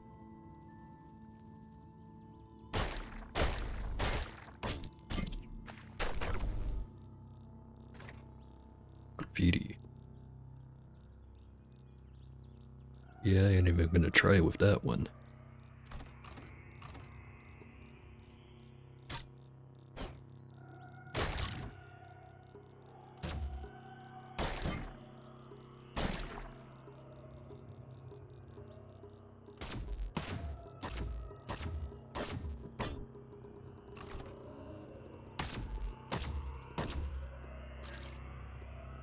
And more graffiti. Esk has a color of heartfelt adoration, and the opportunities you offered is inspired. The finishing touches. Or has it inspired?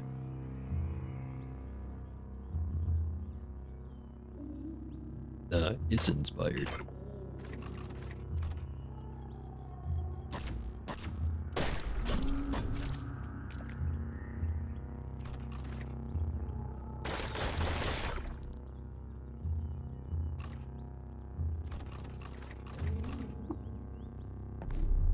Alright.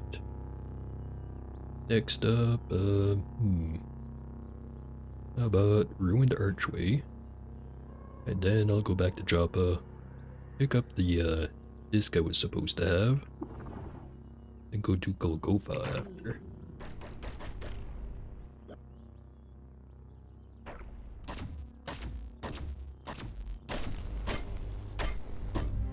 Level 15.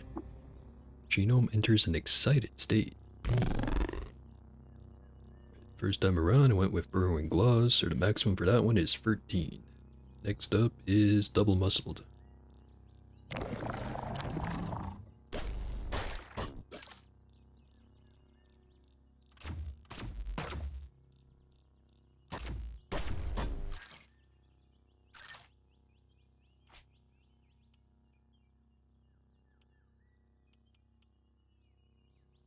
I'm guessing should start putting a whole bunch of points into Triple Jointed.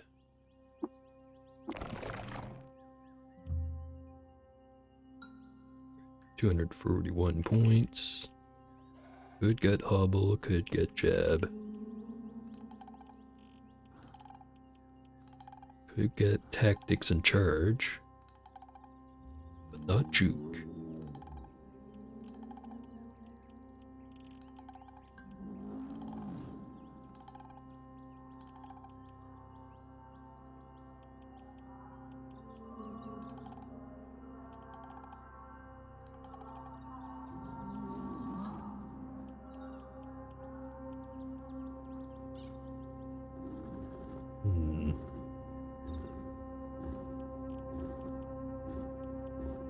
Grab Tactics and Charge.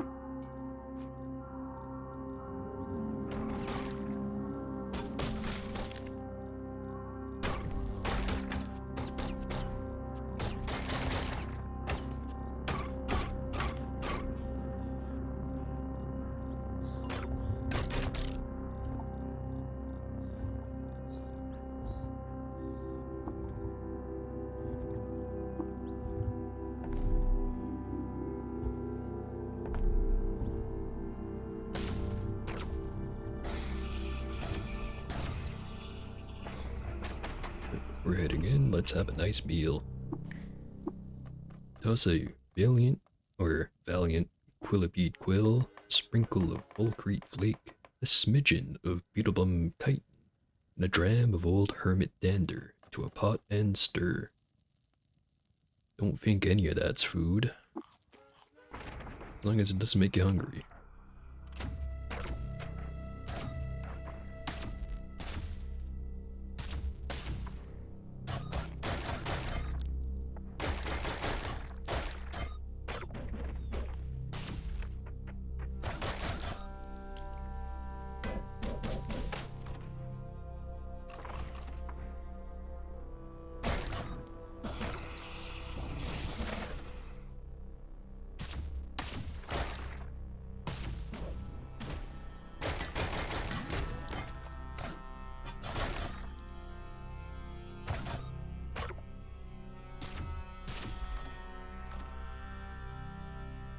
No Chingan turrets yet.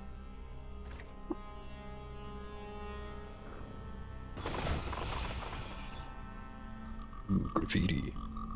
In place of this form, from a ice-chipped muzzle.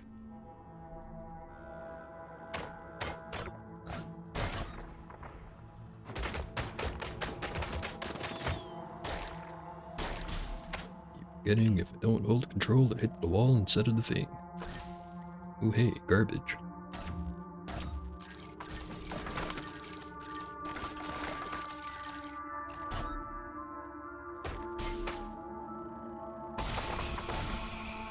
So that was totally a graffiti door. Yes, thou hast changed the world, climber.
Delightful, or graffiti.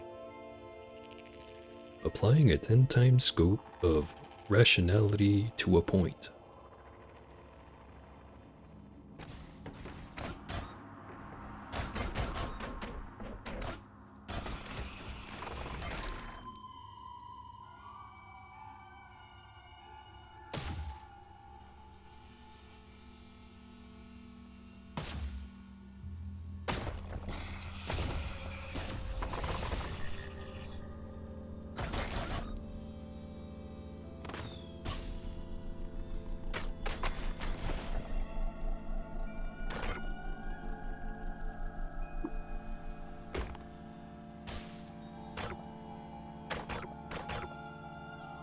No big treasure and no big scary things here yet.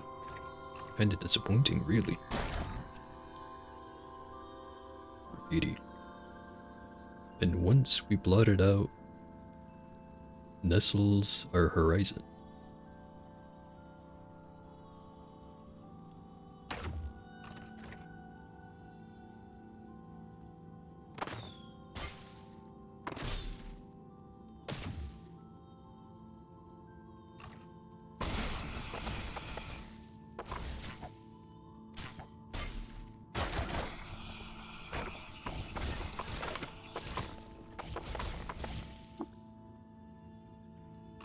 One more floor.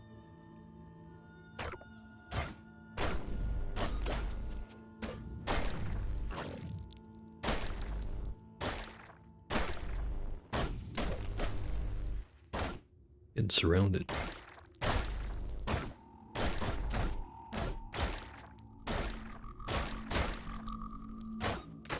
Good thing I'm indestructible.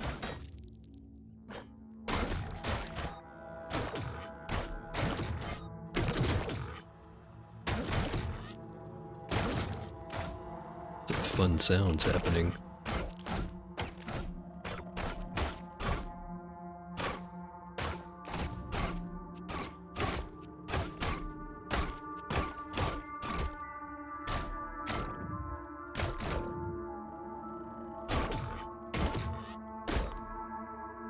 Health is getting low.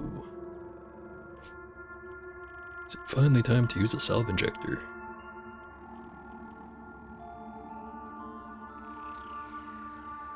That's overkill. Use mushroom.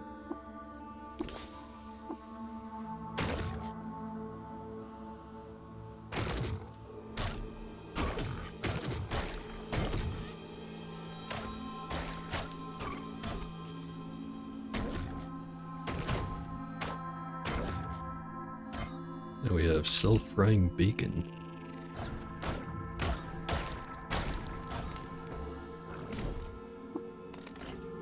Some step sowers.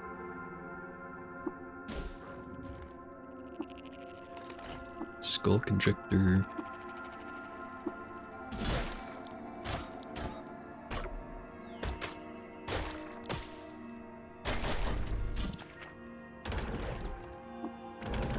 Free money. Cigar rifle. First one I've found, I think.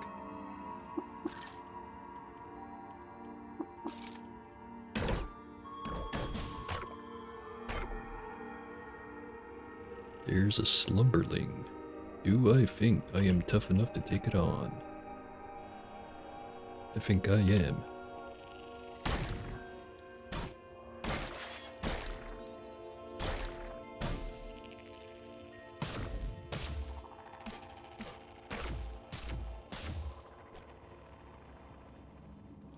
That is indeed a Moongate. Fun fact, one always spawns down here.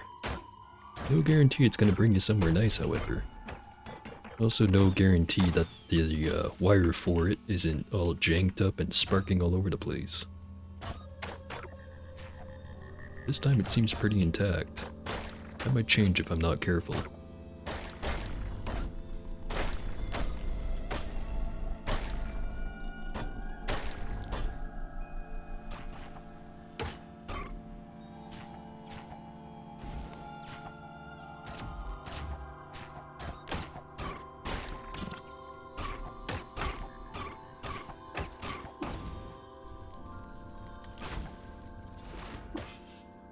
Just gonna move away.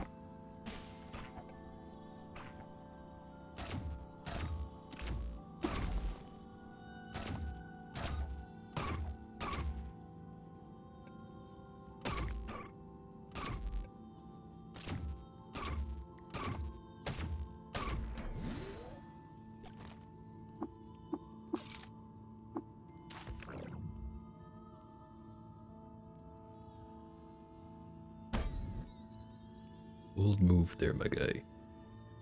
Of course he charges after me instead of after you. That's fine, I can take him. Flawless victory. It is not. Oh, go screw yourself.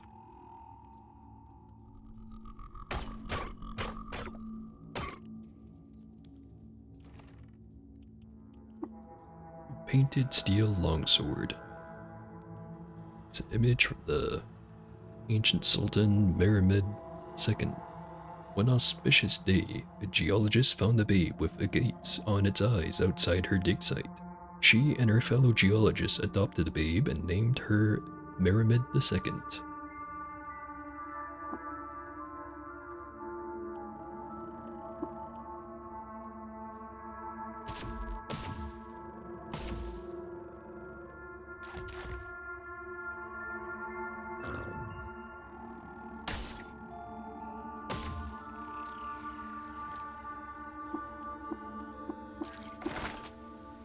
discovered the location of the workshop of Uyur, legendary shoemaker.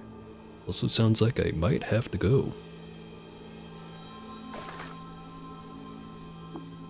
Let's pick up these last few things. Save and quit. Alright, so that's gonna be it for right now, but I do promise I will be back later tonight to continue. Now let's see.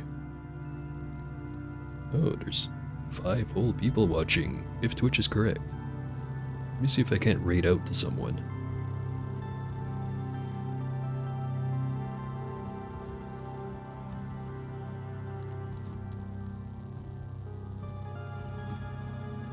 I totally can.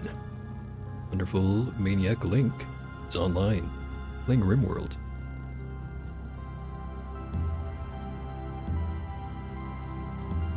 Ah, that is very unfortunate, Lux Troop. But don't worry. I'll send all of you guys to go watch someone who pronounces stuff a lot better than I do. As soon as I find the button. There's the button.